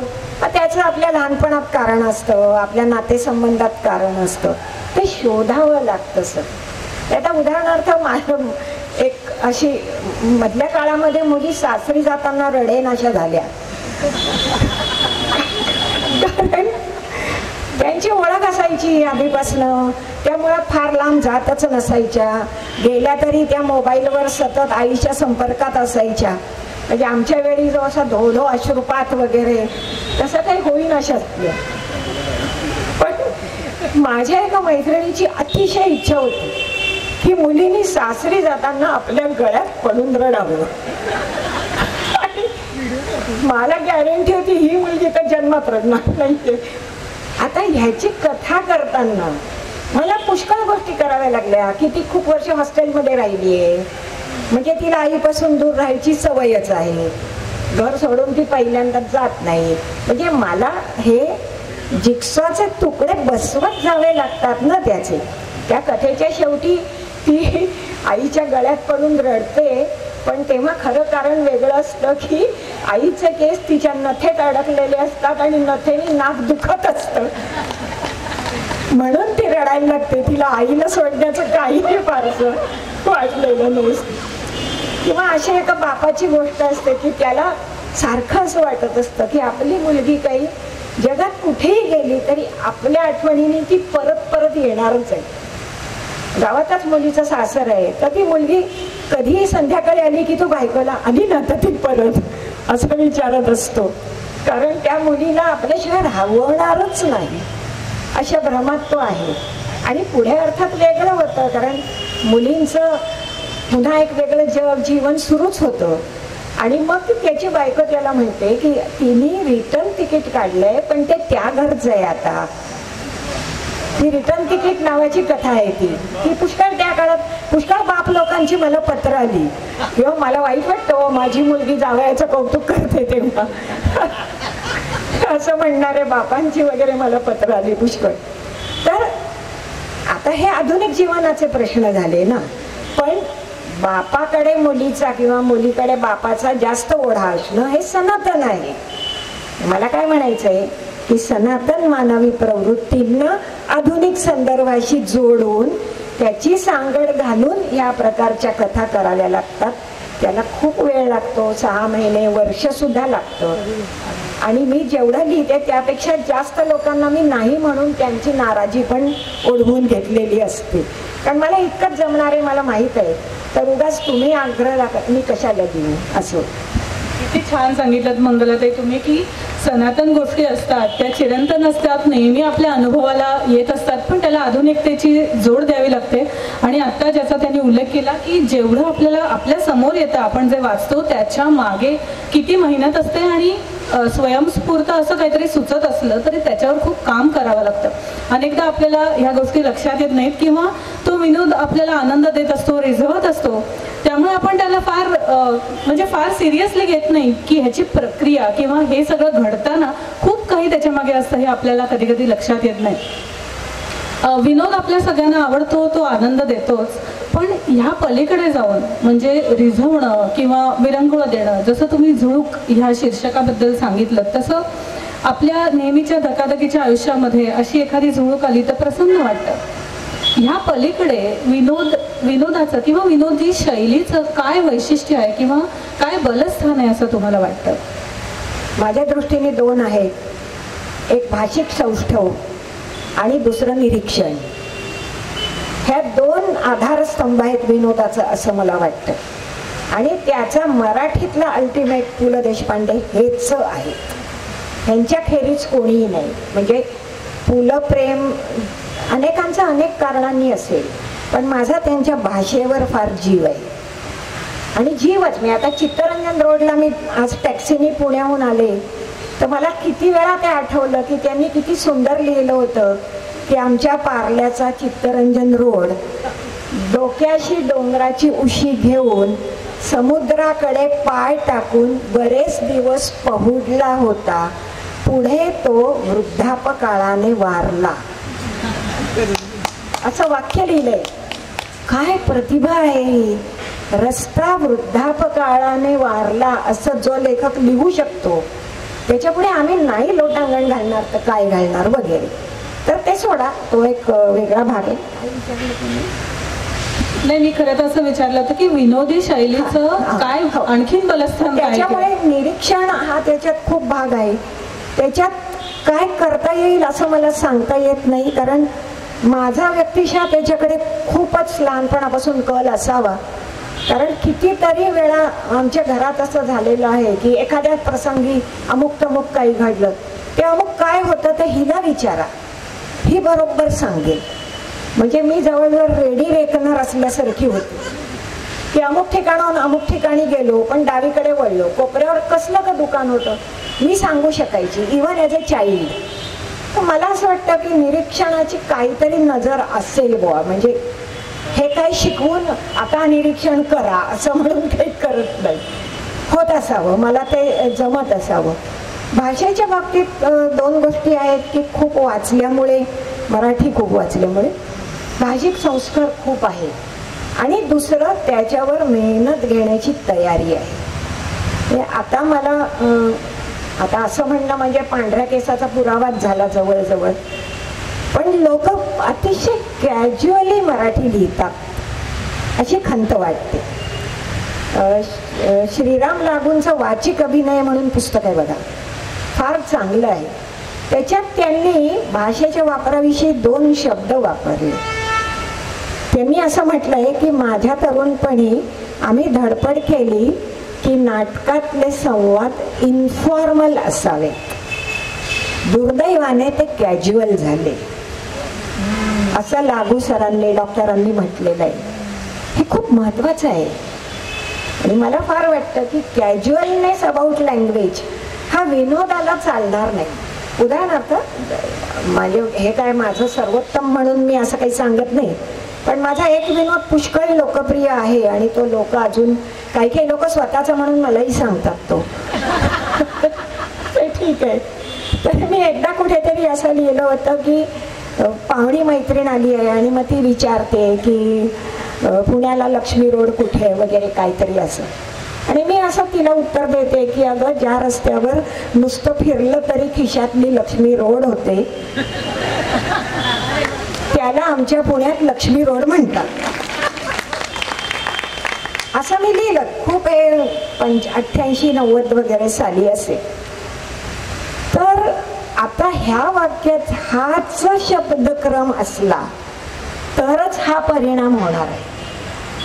कुठलाही शब्द मागे पुढे एकही तुम्ही करा चालणार नाही. किंवा मी कुठेतरी असं लिहिलं होतं की छोटा रॉबिन लहानपणापासून इतका हुड होता, इतका हुड होता, इतका हुड होता की पुढे त्याचे नावच रॉबिन हुड पडले.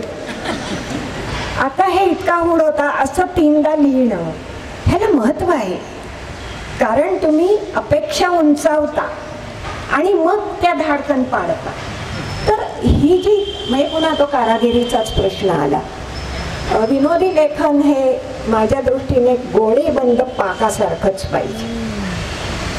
इथल्या पुन्हा महिलांना जास्त भिडेल की तो पाकाचा ठिपका तुम्ही तो ताटलीवर किंवा पाण्यात टाकता, त्या क्षणी त्याची गोळी झाली तर तो झाला. ते इकडे घरंगळतंय तिकडे घरंगळतंय असं चालत नाही. लेखनात जर तुम्ही असा सैरावैरा विनोद लिहिला तर लोकही मग आता सवडीने हसू याच्यावर असं म्हणते. असं नसतं. ते तिथेच तसंच त्याच शब्दात असायला पाहिजे. त्याच्यात थोडासा पुन्हा सरावाचा भाग येऊ शकतो, करून करून तुमचा थोडा हात बसू शकतो, पण पुन्हा ह्या सगळ्यातली मेहनत ही खूप महत्वाची आहे आणि ती मेहनत बाहेर दिसत नाही. जसं गडकरी नेहमी म्हणायचे की जेव्हा मी खूप रिकामा असतो तेव्हा मी सर्वात जास्त कामात असतो, असं गडकरींचं विधान आहे. तसं हाताने काही करत नसताना ती व्यक्ती बुद्धीने खूप काही करत असते खरं म्हणजे, आणि त्यातलं बरंचसं काम हे विनोदासाठीच करावं लागतं. दुसरं म्हणजे माझा विडंबनांकडे खूप कल आहे. मला गाण्याची म्हणजे सुगम संगीत ऐकण्याची अतिशय आवड होती. मला असंख्य गाणी हिंदी मराठी शब्दासकट बिनचूक तोंडपाठ येतात, आजही येतात. त्यामुळे मी अनेक गाण्यांची विडंबनं शीर्षकामध्ये वापरली आहे. म्हणजे कहो ना प्यार है जेव्हा होता तेव्हा कहो ना प्लॅन आहे नावाची माझी एक कथा होती की ते पहिलं मूल इतक्या महिन्याने होईल, दुसरं इतक्याने होईल, मग त्यांचं अमकं होईल, असं प्रचंड प्लॅनिंग करतात ना काही लोक. पण त्यांना पहिल्याच वेळी नेमकं जुळत होतं आणि ते सगळं प्लॅनिंग कोसळतं.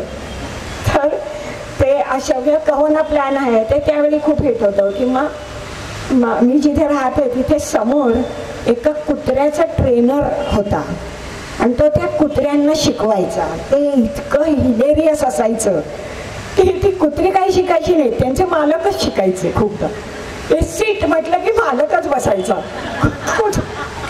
कुत्रा हिंडतोच आहे, त्याला काहीच नाही. असं खूप दिवस चाललं. म्हणून मी श्वान प्रबोधिनी नावाची गोष्ट लिहिली आणि मग ज्ञानप्रबोधिनीवाले माझ्यावर फार वैतागले, म्हणाले तुम्हाला आम्हीच सापडलो का आता.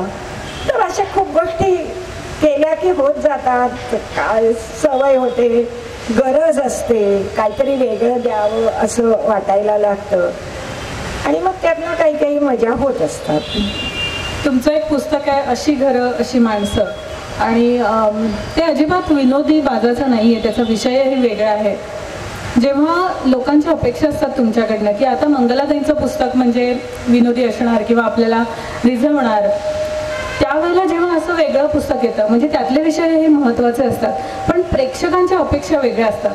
तर असं कधी घडतं का की तुम्ही काहीतरी सिरियसली सांगायला जाताय किंवा फक्त विनोदी लिहिणं हा काही तुमचा प्रांत एकमेव नाही आहे, तुम्हाला वेगळंही काही लिहायचं असतं, तेव्हा प्रेक्षकांचा मात्र अपेक्षाभंग थोडासा होतो. अशा वेळेला तुमची प्रतिक्रिया काय असते? मला तर अपेक्षाभंग झाल्याचे अनुभव कमी ऐकायला आले आहेत. उलट आवडत आहे असे आले आहेत. म्हणजे आता ह्या अशी घरं अशी माणसाच्या विषयी थोडक्यात किस्सा सांगते. हे 2000 साली लोकसत्तात सदर येत होतं दर आठवड्याला. तेव्हाची सदर वर्षभर असायची आणि माझे नेहमी खडतर ग्रह असल्याने मी सदर लिहायला लागले की तो 53वा शनिवार पण यायचाच. की म्हणजे मी धापा टाकत 52ला पोचते तोपर्यंत आहे पुढचा, असं असायचं. तर अशी घरं अशी माणसाविषयी थोडंसं झालं की या लेखनामुळे मी महाराष्ट्रात खूप घरांमध्ये एक एक रात्र राहिले. म्हणजे महिला मंडळ पातळीवर किंवा सांस्कृतिक संघटना, वसन व्याख्यानमाला, हेमन व्याख्यानमाला. आणि पूर्वी एवढं हॉटेल वगैरे नसायची, कोणाच्या तरी घरीच राहायचं एक रात्र. मला किती वेळा असं वाटायचं की सगळं सारखं आहे म्हणावं, पण प्रत्येक घर आणि त्याचा मालक यांचं काहीतरी युनिक इक्वेशन असतं आणि ती पर्सनॅलिटी त्या घरावर पण एका प्रकारे हे होते वगैरे, असे माझे मनाचे खेळ असायचे. म्हणून अशी घरं अशी माणसं नावाचं एक कॉलम मला लिहायचं आहे असं मी लोकसत्तात कळवलं. त्यावेळी तिथे कुमार केतकर होते तर आणि इतर लोक होते. तर ते म्हणे की अरे बापरे, तुम्ही गंभीर सदर लिहिणार, लोक वाचतील का वगैरे. तशी मी म्हटलं प्रयत्न करूया, नाही वाचलं तर काय, बंद तुम्ही कुठल्याही क्षणी करू शकता, कारण न देताही बंद करू शकता, कारण द्यायलाच पाहिजे असंही नाहीये. आणि त्याच वर्षी प्रभावळकरांचंही सदर होतं. प्रभावळकर माझे चांगले स्नेही आहेत, त्यांच्या गुणवत्तेला माझा सलाम आहे. म्हणजे कुठेही मी त्याच्या ह्याच्यात बोलत नाहीये. तर प्रभावळकरांचं सदर आणि माझं गंभीर सदर येत असताना माझं सदर जवळजवळ त्यांच्या एवढंच वाचलं गेलं. आणि त्याचं स्टॅटिस्टिकल प्रूफ आहे त्यांच्याकडे, म्हणजे मी हे मनाने सांगत. हा एक अत्यंत चुकीचा समज ह्या आधुनिक काळात पसरला आहे की जे विनोदी आहे तेच लोकप्रिय होतं. असं अजिबात नाही आहे. हल्ली जे सगळ्याला सारखं विनोदाची झालर गावायला जातात ना, ते त्रासदायक होतं. दुसरी गोष्ट म्हणजे तुमचा जसा पिंड असतो तसा वाचकांचाही पिंड असतो. अनेक वाचकांना फुटकळ, कोट्या आणि विनोद नाही आवडत. त्यांची अभिरुची वेगळी असू शकते. आणि तिसरी आणि त्याहून महत्त्वाची गोष्ट माझ्या मते, तुम्ही मनापासून लिहा, मनापर्यंत पोचेल असं लिहा. ते गंभीर आहे का विनोदी, याला काही किंमत नाही, ते पोचतंच पोचतं. तर अशी घरं अशी माणसं या पुस्तकाचा पुष्कळ गौरव झाला. त्याला राज्य शासनाचा पुरस्कार मिळाला, खाजगी संस्थांचे मिळाले, त्याच्या 3-4 आवृत्त्या झाल्या वगैरे. पण एकही विनोद नसलेलं 250 पानाचं ते पुस्तक महाराष्ट्रात खूप वाचलं गेलं. त्या अपेक्षाभंगाचा असा काही त्याच्यामध्ये भाग नाहीये. दुसरी गोष्ट म्हणजे प्रत्येक शिक्क्याची एक किंमत असते, ती आपण मोजायची की नाही हे आपण ठरवावं लागतं. म्हणजे फार मी दिवाळी अंकांमध्ये सुद्धा म्हणजे 77 पासून 24 सालापर्यंत दरवर्षी मी दिवाळी अंकात कुठे ना कुठे लिहिते. सर्व वर्ष, एकही वर्ष असं नाही की मी एकाही अंकात लिहिलं नाही. पण मी ते दोन्ही प्रकारचं लिहिते. मी गंभीरही लिहिते, मी विनोदीही लिहिते. ज्याला जे आवडतं तो ते घेईल. पण प्रत्येकाच्या नाकातोंडात दाबून विनोदच कोंबायचा हे मला अजिबात पटत नाही. मी तसं करत नाही. माझ्या मते तसं कोणी करू नये. कारण जयवंत दळवी, त्यांची पण आता जन्मशताब्दी आहे, त्यांचं एक फार चांगलं विधान आहे, ते मलाही मान्य आहे. दळवी असं म्हणतात की एखादा मनुष्य सतत विनोदी लिहितो हे मला अनैसर्गिक वाटते, असं वाक्य आहे दळवींचं पुस्तक. ज्याप्रमाणे मनुष्य स्वभावाच्या दिवसभरात अनेक वृत्ती प्रवृत्ती प्रगट होतात, तशाच त्याच्या प्रतिक्रियाही होणार आहे. आणि त्याचं प्रतिबिंब संवेदनशील लेखकाच्या लेखनात उमटलं तर काहीच चुकीचं नाहीये. तेव्हा गंडा बांधून, पदर कसून, रोज उठून सकाळी उठलं की आज 100 हाशे टाकायचेच वगैरे असं काही होणार नाही. आणि मी तरी तशा ह्याला काही बळी पडत नाही. मला तीव्र अपेक्षाभंगाचे कोणी अनुभव सांगितले नाही. उलट अनेक वेळा आता हे अशी घरं अशी माणसं 3-3.5 महिने मी स्वतः लिहिलं फक्त, म्हणजे सगळं मीच लिहिलं. पण नंतर लोकांचे फोन यायचे, अहो तुम्ही इचलकरंजीचं अमुक घर पाहिलं का, तुम्ही वालचंदनगरचं. म्हणजे जेव्हा ही गावं अशी वैराण होत गेली ना, सामूहिक असणाऱ्या वस्त्या, आणि तिथे काही उरलं नाही. तुम्ही ते बघितलं का?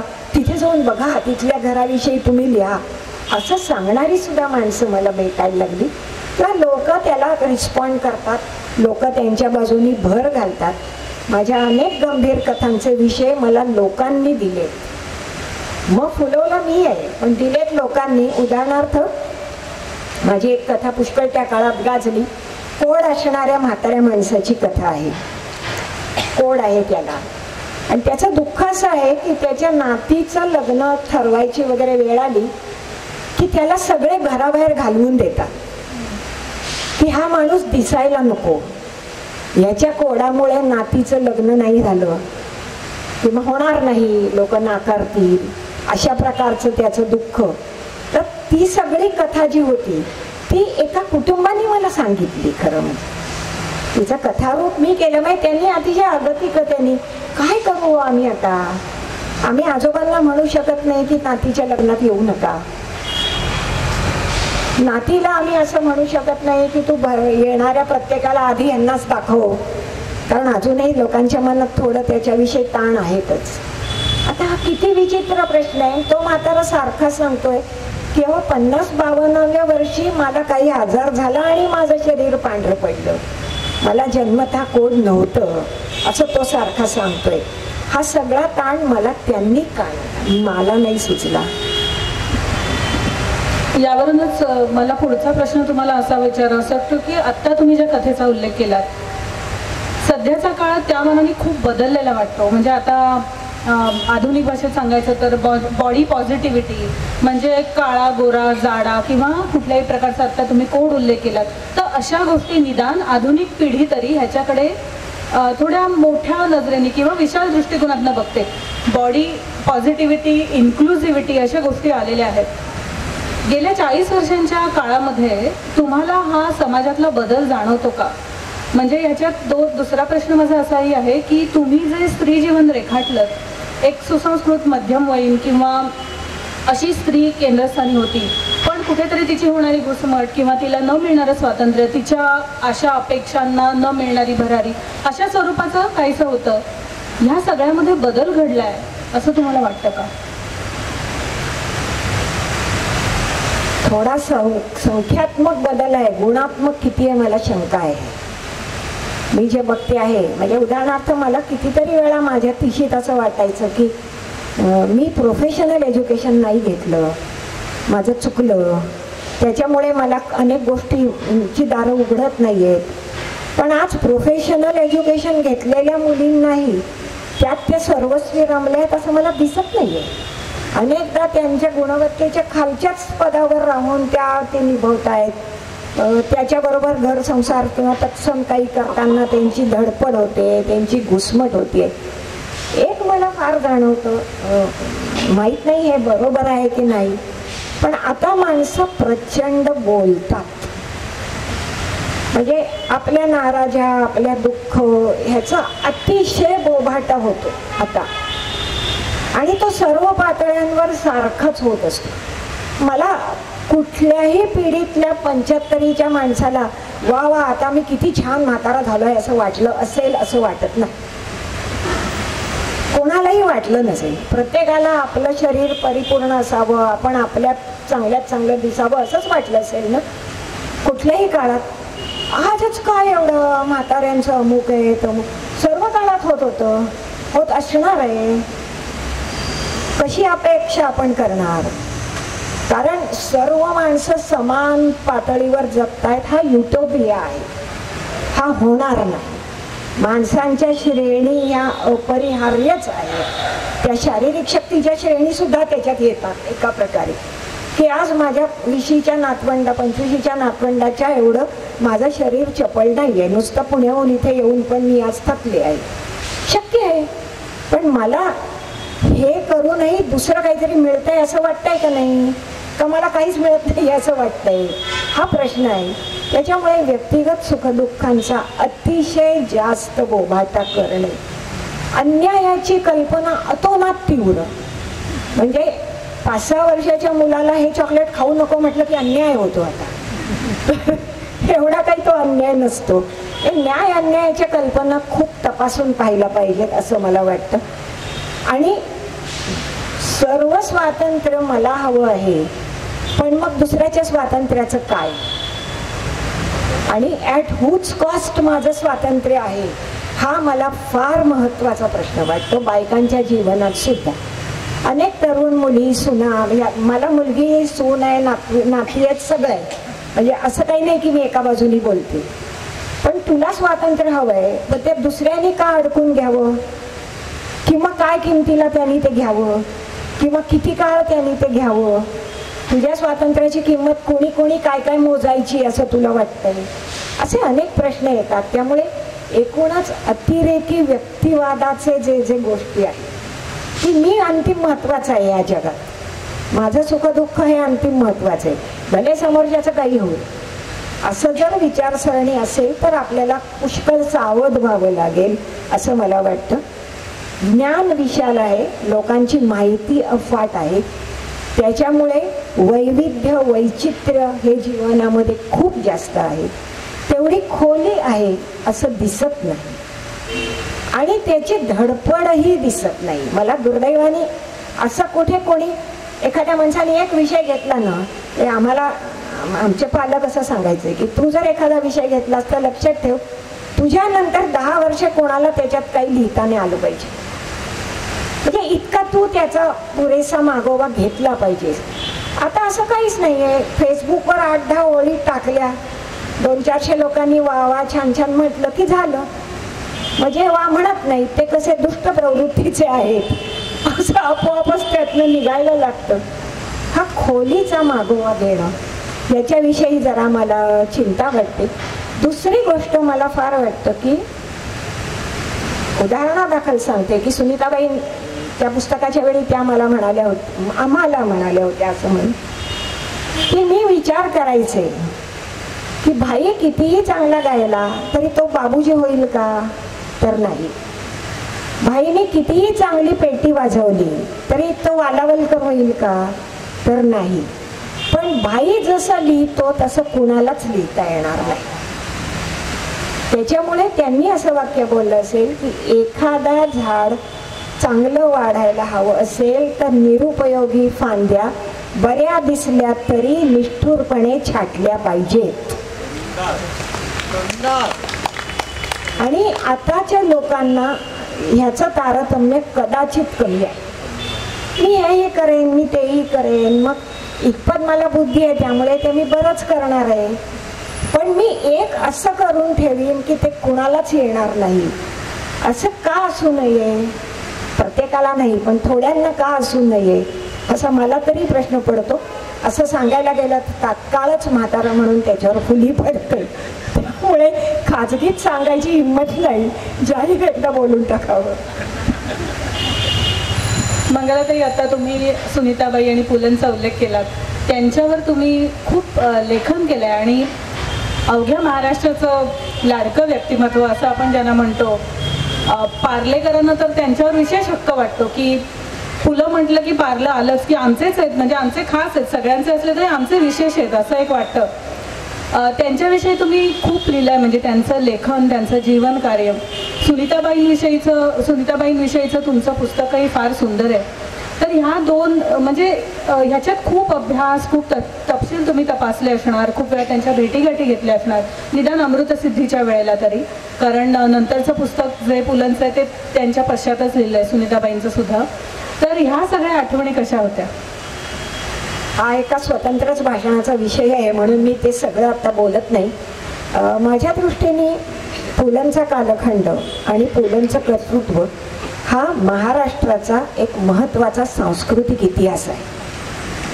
हे नुसतं एका व्यक्तीपुरतं राहत नाही. आपण असा विचार करा की ज्या व्यक्तीला कुठलीही धार्मिक, राजकीय अशी चोख बैठक भेटलेली नाही, ती व्यक्ती एका एवढ्या मोठ्या शिकलेल्या प्रदेशाला 50-50 वर्ष ग्रासून राहते. म्हणजे ती काय करते, काय शक्ती आहे ही, हा मोठा अभ्यासण्याचा विषय असायला पाहिजे असं वाटतं. थोडं असंही वाटतं की पुलंनी जेवढ्या प्रमाणात चहूबाजूनी मराठी भाषा मराठी लोकांच्या कानावर डोळ्यांखालून घालवली तेवढी घालवली नसती तर आज आहे एवढंही मराठी टिकलं नसतं.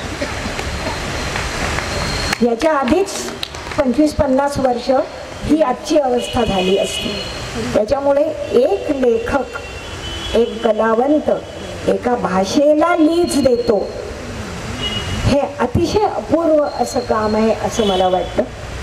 माझ्या त्या पार्ल्याच्या काळात आम्ही सगळेच नादावलेले होतो. म्हणजे पुढे जेव्हा आम्ही भेटलो तेव्हा शिरीष कणेकर साधारण आम्ही समवयस्क आहोत म्हणून म्हणते मी 2-5 वर्ष मागे पुढे शिरीष कणेकर तेच म्हणाले, प्रभावळकर तेच म्हणाले, मी तेच म्हणते आहे की असं कुठूनही तुम्ही सुटूच शकत नाही त्यांच्या पगड्यातनं. असा काही काळ त्यांच्या जीवनातला गेला. बाकी खूप आत्ता इथे सांगण्यासारखं नाही आहे. अमृतसिद्धी हा थोडा अकॅडमिक प्रोजेक्ट होता शैक्षणिक अभ्यासाचा आणि चांदणे स्मरणाचं हे ललित पुस्तक होतं. ते मात्र लिहायचा म्हणजे मी विचार लिहूया नको असं खूप दिवस माझं चालू होतं. पण एक मला फार जाणवत होतं की पुलंना जवळून पाहिलेली माझी शेवटची पिढी आहे जी आज साधारण 75 ते 80 या वयात आहे. आमच्या नंतरची लोक पुलंकडे एक दंतकथा म्हणून तरी बघतात किंवा त्यांना नसलेल्या अनेक गोष्टी ती चिकटवतात. त्यांना खरं माहीत नाहीये, त्यांना अनेक गोष्टी खऱ्या माहीत. आता उदाहरणार्थ पुलंनी वसंतराव देशपांड्यांसाठी काही केले नाही. तेवढे मित्र होते पण त्यांच्यासाठी त्यांनी काही केले नाही असं एक बोललं जातं. हे खोटं आहे. पुलंनी केलेलं आहे. अशा अनेक गोष्टी साध्या गोष्टी येतो की आता पुलंना पुलं कोण म्हणायला लागलं. त्यांचं नाव पुरुषोत्तम होतं. त्यांना पुरुषा मग ते पुरुषा शिंच्या वगैरे ते सगळे झाले. पुलं कोण म्हणायला लागलं. इस्माईल युसुफ कॉलेजमध्ये एक मुसलमान वर्गमित्र होता. ते सगळं लिहिलेलं आहे आमच्या पुस्तकात. तर ते सगळे लोक त्यांना पुरुषोत्तम पुरुषोत्तम वगैरे म्हणायचे. त्याच्या उर्दू वळणाला पुरुषोत्तम झेपायचं नाही. अरे एक क्षणी तो कंटाळून म्हणाला चलो आज से इसको पुलंही बोल देते है आणि मग त्यांचं नाव पुलं झालं. म्हणजे पुलं हे का झालं तर इथपासून अशा अनेक गोष्टी आहेत. म्हणजे माणूस हा दंतकथा होतो हे त्याचं मोठेपण आहे पण त्याचा माणूस पण टिकवणं हे त्याच्या चाहत्यांचं कामही आहे. आणि माझ्या बाजूनी ते करण्याचा मॅक्सिमम जास्तीत जास्त प्रयत्न मी त्या पुस्तकात केला. मी प्रत्येक विधानाला पुरावा दिला आहे. तो उगाच नाही, तो ठरवून दिला आहे की माझ्या नंतरच्या पिढ्यांमध्ये हे कुठे आलं होतं हे कळलं पाहिजे. म्हणून प्रत्येक विधानाला पुलं चांदणे स्मरणाचे ह्या पुस्तकात मी कंसामध्ये हे अमुक अंकात अमुक आलंय असं सगळं लिहून ठेवलंय. सुनीताबाईंविषयी मात्र मी लिहीन असं मला जन्मात वाटलं नव्हतं आणि माझा तो अजिबात विचारही नव्हता. जसं अनेकांना सुनीताबाईंविषयी थोडीफार रिझर्वेशन्स असतील तशीच मलाही होती. त्यांचं आणि माझं मैत्र असं काहीही नव्हतं. त्यांच्या घरी जात होतो, कामासाठी भेटत होतो. एक त्यांची सूचना मला चांगली आठवते की जेव्हा आम्ही अमृतसिद्धी करत होतो तेव्हा एकदा त्यांनी असं माझ्याकडे असं आपादमस्तक पाहून तुम्ही लिहिणार असं म्हणजे पुरेशी साशंकता दिसलीच की तुम्हाला काय झेपताय वगैरे अशा प्रकार. तर मी म्हणलं हो मी लिहिणार आहे, तुम्ही सांगा ना मी काय करू. तेव्हा ते एक महत्वाचं वाक्य बोलला, विशेषणांपासून सावध राहा. आणि ते वाक्य मी इतकं पाळलं की सुनीताबाई पुस्तक लिहिताना मी प्रकाशकांना म्हटलं मी लिहीन पण पुस्तकाचं नाव फक्त सुनीताबाई असेल, विशेषण नसेल. थोट महान लोकोत्तर तेजाची शलाका असलं काही नाही. सुनीताबाई रोखठोक आणि त्याचा कव्हर फक्त काळ्या पांढऱ्या रंगात असेल अशा अपेक्षा मी व्यक्त केल्या. ते तसंच आहे, आजही ते पुस्तक तसंच आहे. त्यामुळे सुनीताबाईंवरचं पुस्तक हा थोडा फ्ल्यूक आहे माझ्या आयुष्यात. कारण त्यांच्या माहेरच्या कुटुंबाला म्हणजे 2009 मध्ये सुनीताबाई वारल्या आणि ठाकूर कुटुंबाची फार इच्छा होती की माई आत्याचं, माई मावशीचं किंवा काय एक ऑब्जेक्टिव्ह चरित्र लिहून ठेवायला पाहिजे. आता आहे मनोहर तरी तर आहेच, पण त्यांना असं वाटत होतं की संकोच्या पोटी माई आत्यांनी खूप गोष्टी यात लिहिल्या नाही आहेत, म्हणजे स्वतःविषयी सगळंच कसं सांगणार, ते लिहिल्या नाही आहेत, तर आपण ते लिहून घेऊया. एका लेखिकेने ते लिहायचं कबूल केलं, तर पुढे काही कारणाने तिने माघार घेतली आणि मग ते माझ्याकडे आलं. मी 2-4 ज्येष्ठांना विचारलं, त्यांनी मला अजिबात लिहू नकोस असा प्रेमळ सल्ला दिला. असंही सांगितलं की त्याचं कारण असं की फार खरं तुला लिहिता येणार नाही आणि खोटं लिहिण्याचा तुझा स्वभाव नाही, तेव्हा तू हे पुस्तक लिहू नकोस. पण कोणी नको म्हटलं की आपण आधी उडी मारायची ना, त्यामुळे मी ते लिहिलं. त्याचं पुढे काय व्हायचं ते झालं. मला एक मात्र नक्की वाटतं की कोणाही जोडीदाराने, बाई असो पुरुष असो, ते आपण सोडून देऊ, आपल्या जोडीदाराच्या कलाक्षेत्रातल्या कामगिरीमध्ये स्वतःला इतकं विलीन करणं हे खूप कठीण नव्हे, अशक्य. म्हणजे सुनीताबाईंनी पुलंच्या सर्व पुस्तकांच्या प्रेस कॉपीज स्वतः केल्या. का की पुलं असं पुटपुटल्यासारखं लिहायचं, म्हणजे त्यांचं बोलल्यासारखं वाटतं कारण ते बोलतच लिहायचे. पण बोलत लिहिताना खूपदा काय होतं, शेवटचा शब्द थोडा वाऱ्यावर सोडला जातो किंवा तो पुरा केला जात नाही. हे जेव्हा सुनीताबाईंच्या लक्षात यायला लागलं, तेव्हा त्यांनी असं आग्रह धरला की प्रेस कॉपी जी जाईल, छपाईला जाईल, ती मी उतरवून काढेन. त्या बाईंनी 64-65 पुस्तकाची हस्तलिखित उतरवून काढली आहे. असं किती बायका करू, हे किती पुरुष बायकोसाठी करते. पुलंनी 10,000 एकपात्रीचे खेळ केले सुमारे सर्वत्र मिळून.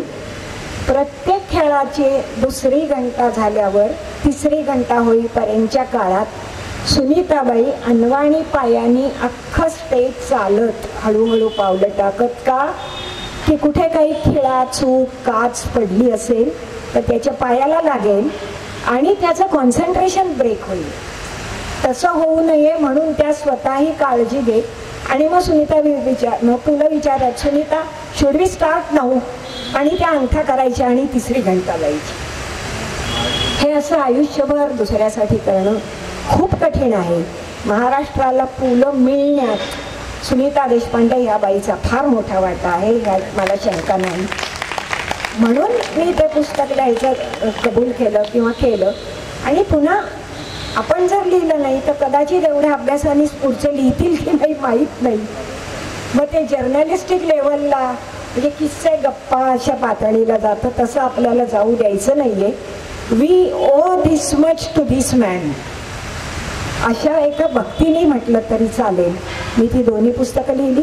खूप काळ गेला, खूप कष्ट झाले, खूप शिकायला मिळालं आणि एक असं विश्वरूप दर्शन मला महाराष्ट्राचं झालं, महाराष्ट्राच्या अभिरुचीचं झालं.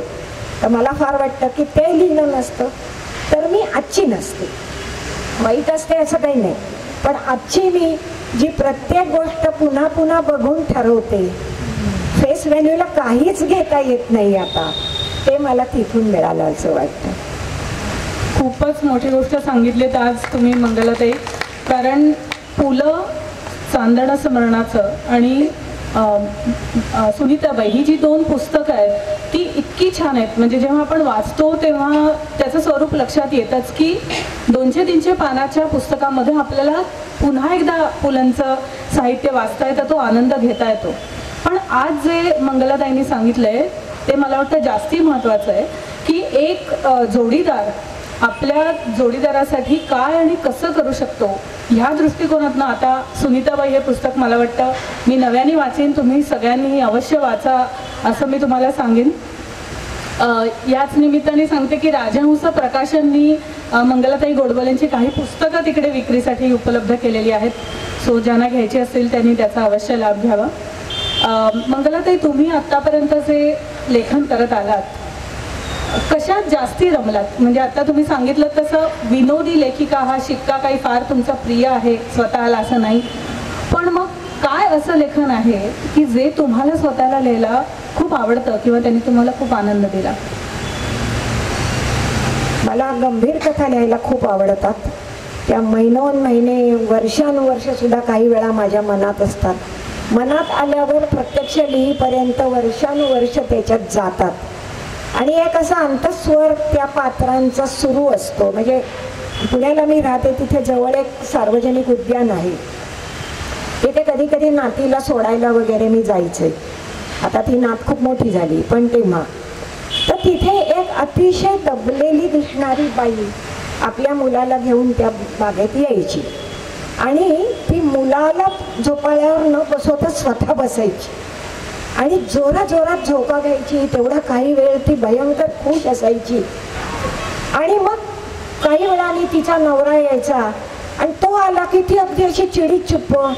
मला असं वाटायचं की या बाब्याने घालवलेलं लहानपण ही इथे भोगती आहे. आणि ती काही मिनिटं ती विलक्षण हर्षात ती बाई असायची. त्या बाईने माझी इतके दिवस पाठ पुरवली की पुढे पुढे मला वाटायला लागलं की आपण बागेत जातो का ती आज बाई आले काय बघायला जातो. त्याच्यावर मी एक कथा लिहिली, ती खूप काळ मला पुरली.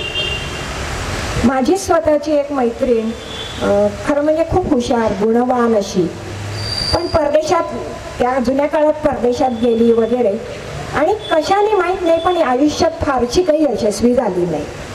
तसंही शिक्षण आणि यश याचा काही संबंध नाही जीवनात, ते सगळं स्वतंत्रच असतं.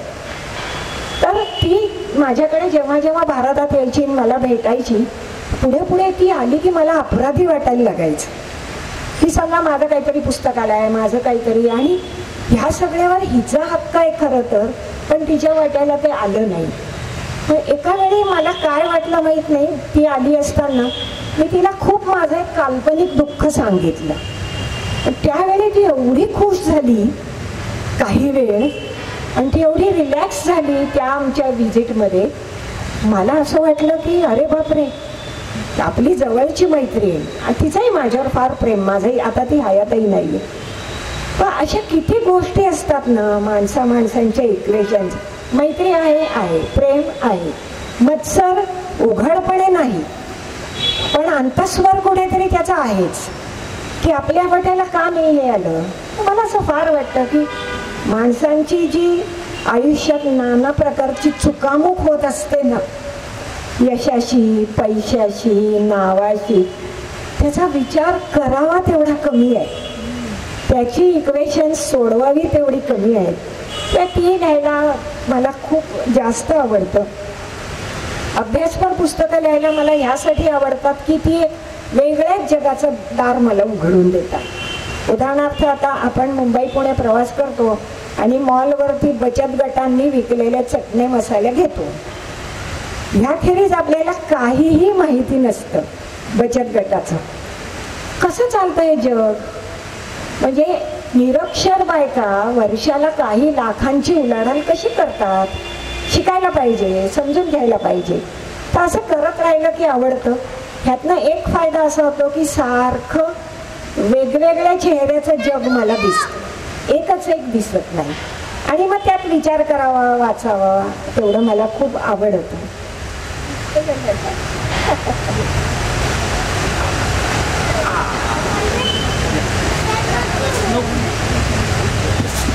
या लहान मुलावरून एक छोटासा किस्सा फक्त सांगते की भाषणांचा काय उपयोग होतो, काय होतं वगैरे, हे पुष्कळ प्रवाद आहे. काही मोठे लेखक असं म्हणतात की भाषणं देत राहणं हा काळाचा अपव्यय आहे, काही करू नये वगैरे.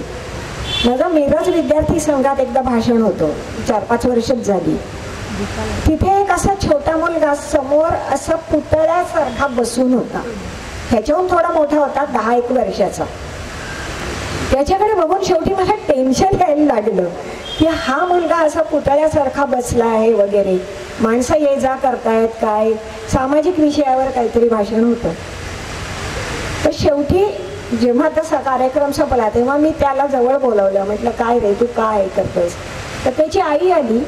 त्या सभागृहाच्या शेजारी त्यांचं लॉन्ड्रीचं दुकान होतं. इस्त्रीचं दुकान होतं, इस्त्री करून देत असत.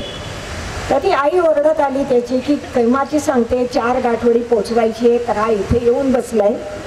तर म्हणे तो इथे येऊन बसतो मध्ये मध्ये. तर मी त्याला म्हटलं तू का रे इथे बसतोस? मला लेखक व्हायचंय. आता 10-1 वर्षाचा मुलगा असं म्हणतो मला लेखक व्हायचं. त्याची काय लेखकाची कल्पना आहे, तो काय कुवतीस आहे, माझा तो मुद्दाच नाही. आत्ता तो ऐकतो तिथे बसून पुतळ्यासारखं, कशावरून तो होणार नाही. मग त्याला हा कच्चा माल कुणी द्यायचा? वेगवेगळ्या वक्त्यांनी दिलं पाहिजे ना त्याला. म्हणजे जशी आपण इतकी माणसं आहोत, इतक्या वृत्ती प्रवृत्ती, कोणाचं काही असू शकतं ना. आपण कल्पनेने हे नाहीच असं कसं म्हणणार? मला वाईट फक्त एवढं वाटतं की म्हणजे हे आता मराठीबद्दल होत आहे, पण भाषा हा मोठा एक आनंद निधान आहे, हे आमच्या पुढच्या पिढ्यांना पोचवण्यात आम्ही कमी पडलो. याची मला फार खंत वाटते. बाकी मला तशी काही खंत फार नाही. की भाषा का शिकायची? तर संस्कृती म्हणून शिकायची, लोकगीतं यावी, आनंद म्हणून शिका. छान मराठी ऐकलं तर बरं नाही का वाटत आपल्याला? आपला जीव सुखावत नाही का? उदाहरणार्थ आता परदेशातली एवढी मराठी मंडळ आहे, मी सुद्धा 3-4 देशातली पाहिली. ते काय दिवाळी करतात, गणपती करतात, होळी करतात वगैरे, ते उत्तम आहे. तिथे तेवढंही कठीण आहे, मला मान्य. पण ह्यासाठी नाही मराठी. एक छान मराठी गद्याचा उतारा वाचून आपल्याला छान वाटतं. एखादा वक्ता सलग ओघवत्या मराठीत बोलतो, ते ऐकायला आपल्याला आनंद वाटतो. हे आपण कुठे सांगू शकणार? हा संस्कार आपण कुठे देऊ शकणार? त्याच्याविषयी मला वाटतं. बाकी वाचणारे वाचतात, लिहिणारे लिहितात, असं काही नाही की लगेच जगातलं सगळं हे संपेल वगैरे, असं काही नसतं. ते चालणारच आहे. किती खरं आहे. म्हणजे ह्या गोष्टीचा जर का आपण गांभीर्याने विचार केला तर आपल्या लक्षात येईल की आता इथून पुढच्या पिढींना आपण पुलंचं जे लेखन आहे ते वाचून आनंद जो घेतला, तो ही नवी पिढी कशी घेणार? कारण आज जर का सलग 2 वाक्य शुद्ध स्वरूपात मराठीत घरात बोललंच जात नसेल तर कुठे पुलंचं लेखन वाचणार ती मुलं, आणि कसा त्यातनं म्हणजे एक मोठा आनंदाचा ठेवा त्यांच्यापासून कदाचित दुरावेल. अजून तरी पार्ल्यासारख्या ठिकाणी ही परिस्थिती आली नाही असं म्हणायला जागा आहे, कारण आपल्या घरात आपण मराठी बोलतोय आणि आपल्या पुढच्या पिढ्यांनाही त्याचं दर्शन घडवतोय. किंवा आजचा जसा पार्लेकट्टा आहे की जिथे आपण एका साहित्यिक, ज्येष्ठ साहित्यिक आपल्याकडे आलेत आणि त्यांच्याशी आपण संवाद साधतोय, त्यांच्याकडनं ऐकून घेतोय. त्यामुळे मला वाटतं ही काही जमेची बाजू आहे, ही काही आशादायी असं चित्र आहे असं म्हणायला हरकत नाही. विनोदी साहित्याविषयी तुम्ही सांगितलं, गंभीर साहित्याविषयी देखील सांगितलं, किंवा मगाशी जसा सती ते सरोगसी, वयात येताना या पुस्तकांचा उल्लेख झाला, माहिती तर लेखन, तसंच तुम्ही सर्वस्वी कधी कधी आम्हाला आश्चर्यचकित करता आणि एकदम वेगळ्याच विषयावरचं तुमचं पुस्तक आम्हाला दिसतं. मला वाटतं गेल्या वर्षी किंवा 2023 त्यांची 2-3 जी पुस्तकं आली, त्याच्यामधलं एका पुस्तकाचं शीर्षक आहे खाऊन पिऊन दुःखी. आता हे पुस्तक जेव्हा बघितलं तेव्हा मंगलाताईंचं पुस्तक, म्हणजे त्यांचं आपण जे वाचलंय त्याच्याशी मिळतं जुळतं असं शीर्षक आहे. पण दुसरं पुस्तक त्यांचं जे आहे ते आहे जावेद अख्तर, एका नव्या सूर्याच्या शोधात. तर मला एवढं आश्चर्य वाटलं, मी पुन्हा एकदा बघितलं की मंगला गोडबोले म्हणजे ह्याच आहेत ना का दुसऱ्या कोणी आहेत? तर असं एकदम सर्वस्वी वेगळं पुस्तक, आणि ह्याच्या मागची काय कथा आहे? एकतर हे मी एकदम असं खरं लिहिलं नाही आहे. गेली खूप वर्ष मला वाटायचं जावेद अख्तर यांच्यावरती मराठीमध्ये एक फॅक्च्युअल पुस्तक असायला पाहिजे असं मला वाटायचं. आपल्याकडे गुलजारांविषयी खूप झालं आहे, ते थोरंच आहेत, तुलनाचा प्रश्न येत नाही. पण गुलजारांची जशी एका प्रकारच्या चित्रपटाला कॉन्ट्रीब्युशन आहे तशी किंवा त्याहून कदाचित मोठी जावेद अख्तर यांची पॉप्युलर हिंदी सिनेमाला कॉन्ट्रीब्युशन आहे. दुर्दैवाने आपल्याकडे अजूनही धार्मिक म्हणा किंवा अन्य काही विचारांचा आपल्यावर पगडा असतो, तो असायला काही हरकत नाही. पण शेवटी कलावंताचं म्हणून एक योगदान आहे, ते आपण मान्य करायचं की नाही? तो कुठल्याही धर्माचा असो, विचाराचा असतो, असे मला प्रश्न पडायचे. आमच्या तरुणपणी त्या कराडच्या काळात आम्ही अतोनात सिनेमे बघायचो, कारण तेवढी एकच करमणूक होती. आणि आम्ही मुलं, बाबा, गाडी, खाणं असं सगळं घेऊन तिथे सिनेमाला जायचो. आणि डोअर कीपरला 2 रुपये दिले की तो मुलांना सांभाळायचा आणि आम्ही सिनेमे बघायचो. ही खरी गोष्ट आहे 74-75 सालातली, की त्यांचंही खेळणं व्हायचं 77-80 पर्यंत. त्यामुळे मला कोणी काहीही म्हणू, 140 कोटी प्रेक्षकांना डोळ्यासमोर ठेवून कोणीतरी एखादी कलाकृती कशी बनवतो हे मला अद्यापही सुटलेलं कोड. मला किती वेळा वाटतं आपण आपल्या बरोबरीच्या, आपल्या समांतर जगणाऱ्या 5-50 लोकांची सुद्धा काही मिनिटं सुद्धा करमणूक करू शकत नाही. लोक आळस द्यायला लागतात, जांभया द्यायला लागतात, इकडे तिकडे बघायला लागतात. हे कशाच्या आधारावर हे सिनेमाचं गणित बसवतात? ते सगळं आदर्श आहे असं मला म्हणायचंच नाही. तर 7 समुराईज वरती शोले आधारित आहे, सीन टू सीन कॉपी आहे. पण 7 समुराईज कधीपासून होता? ह्यांनी कसं केलं? ह्यांनी ते कॉन्कॉक्शन किंवा ते कसं जुळवलं? ह्यांनी काय लघुत्तम सामायिक विभाजक धरला अभिरुचीचा? असे अनेक प्रश्न मला नेहमी पडतात. त्यातही हा मनुष्य पुढे फार चांगल्या कविताही लिहून गेले. म्हणजे उदाहरणार्थ जावेद अख्तर नव्या सूर्याच्या शोधात असं त्या पुस्तकाचं नाव आहे. कारण त्यांची एक रचना आहे. त्याच्यात मी आता तेवढं उर्दू सगळं चांगलं उच्चारात सांगू शकणार नाही, पण अर्थ सांगते की उंच उंच इमारती उभ्या राहतात ना जुन्या घरांच्या आसपास. तर कुछ लोग मेरे हिस्से का सूरज भी खा गए, अशी ओळ आहे. म्हणजे आमच्या वाट्याचा सूर्य सुद्धा गेला. आओ सब मिलके नया सूरज बनाए, अशी ती कविता आहे. ती मला फार आवडायची. की आपण काय म्हटलं असतं, हे सोडू ते सोडू, हा एक माणूस म्हणतो नवा सूर्य बनू. विशेषतः जेव्हा त्याला रिचर्ड डॉकिन्स त्यांना अवॉर्ड मिळालं आणि त्याविषयी जे काही वाचनात आलं, तेव्हा तिसऱ्या जगातला सगळ्यात रॅशनलिस्ट थिंकर म्हणून हे अवॉर्ड मिळालं. आता लोक म्हणाले की ते मायनॉरिटीमुळे मिळालंय किंवा काय, पण काय आहे हे, काय विचार प्रक्रिया, असं मला वाचावं असं वाटलं. करोनाच्या काळात 1-1.5 वर्ष मी सारखं त्यांचंच काहीतरी वाचायचंय, भाषणं ऐकायचे. नंतर आर्टफिल्म आर्काइव्ह आमच्या जवळ आहे घराच्या, तर तिथे जाऊन त्यांच्याविषयी आलेलं मी काही काही वाचायचे. मी शोलेचं ओरिजिनल स्क्रिप्ट तिथे पाहिलं. ते 600 वगैरे पानाचं आहे बरं का. म्हणजे ज्याच्यावरून शोलेचं शूटिंग झालं 600 पानाचं स्क्रिप्ट आहे त्याचं.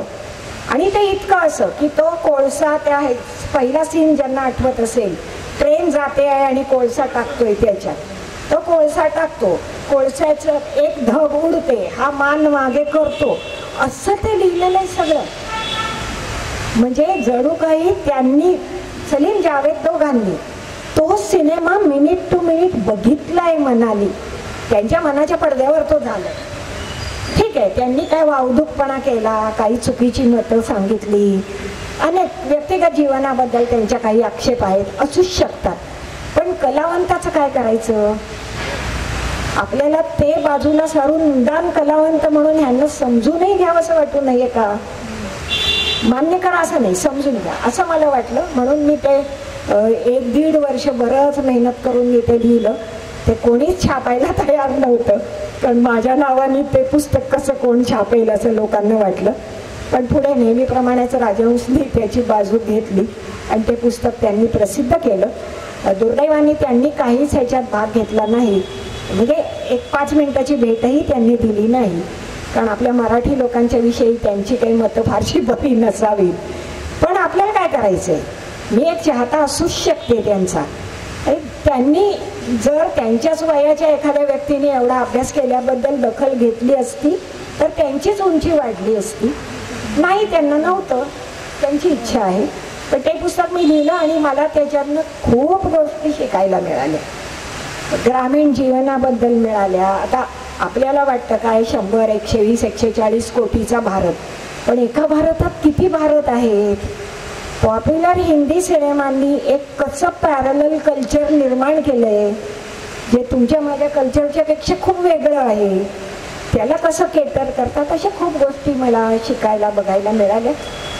मला असंच एक बेनेगलांवर पुस्तक लिहायचं होतं पहिल्यापासून, कारण त्यांनी प्रायोगिक सिनेमांना आणि ह्यांनी व्यावसायिक सिनेमांना जे लीज दिलं, पण ते काही झालं नाही. आता बेनेगल साहेब हयातही नाही आणि त्यांच्यावर एक मराठी पुस्तक आता आलेलं पण आहे, ते माझ्या हातनं ते राहिलं. पण असं छान असतं, एक डोक्याला एक विषय लावून धरायचा, वर्षभर ते आपला सोबत करत असतं आपली, आणि व्यावहारिक जीवनातली वृक्षता एकीकडे असते, पण त्यात मध्ये मध्ये मजा मजा काही काही सापडतात, त्यात खूप मजा वाटते, वेळ छान जातो. आता उदाहरणार्थ शबानाबाईंचं आणि जावेदचं जे काय, बाकी ते सोडून द्या, तर आत्ता एक 3-4 वर्षापूर्वी बाहेर पडताना, दोघं तयार होऊन बाहेर पडताना म्हणे साहेब असं म्हणाले की शबाना, अगं तुझ्या इथे तीळ आहे, कधी काढलास तू तो? आपण ते कुठे गालाला वगैरे. म्हणजे त्या भयंकर वैतागल्या आणि त्या म्हणल्या, हे तू आता लग्नाला 35 वर्ष झाल्यावर विचारतोयस की तीळ कुठे आहे, कधी काढलं, तुला एवढ्या वर्षात कळलं नाही का? त्यावर तिथल्या तिथे त्यांनी असं उत्तर दिलं, काय करणार ग, तुझ्या डोळ्यावरून नजर खाली उतरतच नाही ना, त्यामुळे तू माझी नजर नाक अनवटीपर्यंत आलीच नाही कधी तुझ्या. आता हे किती छान असा हा संवाद आणि लव्हेबलनेस या सगळ्यातला, अशा खूप गोष्टी आहेत. मी हे सगळं एन्जॉय करते, मी हे माझ्या स्वतःच्या आनंदासाठी करते. कोणाला झाला लाभ तर तेव्हाही बरं वाटतं, नाही झाला तरी फार तीव्र दारुण दुःख मला होत नाही. ठीक आहे, झालं, राहिलं असं. वेळेची मर्यादा आहे, आपण मुलाखतीच्या शेवटाकडे येतोय, पण प्रेक्षकांना किंवा नवीन पिढीला आपण काय सांगाल, अशा प्रकारचा प्रश्न मी अजिबात विचारणार नाहीये. ह्याचं एक कारण खूप असा टिपिकल असा तो प्रश्न होतो, हे एक आहेच. आणि त्याहीपेक्षा महत्त्वाचं म्हणजे आपण आत्ता मंगलाताईंशी जो संवाद साधला, त्यातून त्यांनी जी उत्तरं दिली, त्यातनं मला वाटतं खूप काही गोष्टी, खूप काही आपल्याला आधीच मिळालेलं आहे. आणि त्यांची जीवनविषयक दृष्टी कशी आहे, त्या कसं बघतात आजूबाजूच्या परिस्थितीकडे. आजूबाजूची परिस्थिती कधी कधी फारशी चांगली नसते, तरीही त्यांना विनोद कसे सुचतात, किंवा जसं त्यांनी जावेद अख्तर यांच्याविषयी जे पुस्तक आहे त्याबद्दल सांगितलं, त्या सगळ्यातनं आपल्याला खूप काही शिकण्यासारखं आहे, खूप काही समजून घेण्यासारखं आहे. त्यामुळे हा प्रश्न मी विचारत नाही. आणि दुसरी अशी गोष्ट, त्यांचा एक लेख मी वाचला होता, मुलाखत कशी द्यावी असा तो लेख आहे. आणि त्याच्यात म्हणजे आजकाल माध्यमं असतात सगळीकडे, माईक घेऊन सगळे फिरतात, कोणाची मुलाखत घेतात, आपण बेधडक मुलाखत देऊन टाकावी अशा स्वरूपाचा एक गमतीशीर लेख आहे तो. आणि त्याच्यात त्यांनी असं म्हटलंय की हल्ली जर जाहीर मुलाखत असेल तर उत्सव मूर्तीवर किमान 3 तरी मुलाखती सोडण्याची पद्धत आहे. तर तशी पार्लेकट्ट्यातर्फे त्यांच्यावर सोडलेली मुलाखती मी होऊ नये असं मला वाटतंय, आणि तसा मी आज प्रयत्न केलाय. म्हणून आपण मला वाटतं इथेच थांबूया. मंगलाताई, तुम्हाला जर काही सांगायचं असेल तर, नाहीतर आपण ह्याच नोटवर आजच्या मुलाखतीचा शेवट. त्याच्यात फक्त मी असंही लिहिलं होतं की खांदा द्यायला 4 आणि मुलाखत द्यायला 3 माणसं लागतात, असं आपल्याकडे सांस्कृतिक प्रघात आहे वगैरे, असं मी काहीतरी लिहिलं होतं. पण छोट्या सामान्य माणसांच्या खूप अशा उंची शब्दांमध्ये वगैरे ज्या मुलाखती घेतात, सगळ्यात मजा म्हणजे 10वीला SSC बोर्डात वगैरे येणाऱ्या मुलांना राष्ट्राच्या कुटुंब नियोजनाविषयी, धोरणाविषयी तुमचं काय मत आहे, असल्यासारखे प्रश्न या अर्थाचे विचारतात. तेव्हा खूप उद्वेग होतो की राहू द्या ना, त्याला आहे तसा पुढे दिवस, पुढे व्हायचंच आहे त्याला हे सगळ्यात, असं वाटतं. आपण सर्वांनी एवढं ऐकून घेतलं, मी आपली खूप खूप आभारी आहे. हा पुन्हा आधुनिक भाषेचा परिणाम आहे, हल्ली नुसतं खूप म्हणून पुरत नाही, खूप खूप म्हणावं लागतं. तसं मी सर्वांची खूप खूप आभारी आहे. आणि ह्याच गावात एकेकाळी कधीतरी मी जेव्हा 57-58ला पुलं दिल्लीला राहत असत, तर कधीतरी ते इथे यायचे, तेव्हा मी अजमल रोडवर असं मधल्या सुट्टीत धावत धावत येऊन एकदा डोकवून जायची की कुठेतरी ते आले असतील का, ते आपल्याला दिसतील का वगैरे. ते हा खूपच शाळकरीपणा आहे, मला कल्पना आहे, पण त्या वयात तो तसाच असतो. तर त्याच्याच आसपास आज कुठेतरी पुन्हा मी पण आले, कोणीतरी माझंही ऐकून घेतलं, हा आनंद खूप मोठा आहे, तो आपण मला दिला. मी आपली खूप आभारी आहे. त्यांचाच अजून एक लेख आहे, मला सांगितल्याशिवाय राहत नाही. भारनियमनासारखा आभार नियमन असा त्यांचा तो लेख आहे की अशा कार्यक्रमाच्या ठिकाणी नंतर कार्यक्रमाच्या शेवटी त्या सगळ्या मुलाखतीचं सार सांगितलं जातं थोडक्यात, आणि जी काही लंबावळ लावली जाते आभार प्रदर्शनाची ती थोडक्यात आवर्ती घ्यावी असं त्याचं स्वरूप आहे. तरी देखील काही गोष्टी कराव्याच लागतात. तसं सांगते की ध्वनी व्यवस्था, प्रकाश व्यवस्था आणि आसन व्यवस्था यासाठी सगळ्यांचे मनापासून आभार. तुम्हा प्रेक्षकांचे अगदी मनापासून आभार, कारण आपले हे सगळे कार्यक्रम जे चालतात ते तुमच्या प्रेमापोटेच. सगळ्यात शेवटी पण सगळ्यात महत्त्वाचे आभार मंगलाताई तुमचे, कारण तुम्ही पुण्याहून खास आमच्या कार्यक्रमासाठी एवढा प्रवास करून आलात, आम्हाला इतका वेळ दिलात आणि अगदी मनमुराद मोकळ्या गप्पा आमच्याशी मारल्यात आणि खूप आनंद दिलात. त्याबद्दल पार्ले कट्टा या समितीतर्फे, सगळ्या प्रेक्षकांतर्फे, सगळ्या पार्लेकरांतर्फे तुमचे मनापासून आभार. एक छोटीशी विनंती आहे, पेठे ज्वेलर्सतर्फे एक पुरस्कृत आपल्याला भेटवस्तू द्यायची आहे, चांदीचं नाणं. त्याचा कृपया आपण स्वीकार करावा. मी दीपलक्ष्मी पेठे यांना विनंती करते की त्यांनी ती भेटवस्तू द्यावी.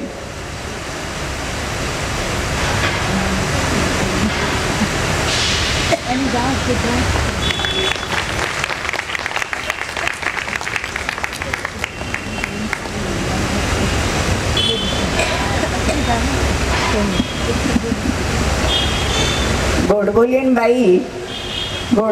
बाई पार्ल्याच्या आमच्या अभिमान वाटतो आम्हाला आमच्या या माहेरवाशिणीचा. आणि पु ल आमच्या पार्ल्याचे विनोदाचे बादशाह, तर यांना म्हणूयात त्यांच्या शिष्या. आणि मंगलाताई अशाच लिहित राहा आणि तुमचं सकस आणि मिश्किल लेखन याचा आम्हाला लाभ घेऊ द्या. जरूर या 1 फेब्रुवारी.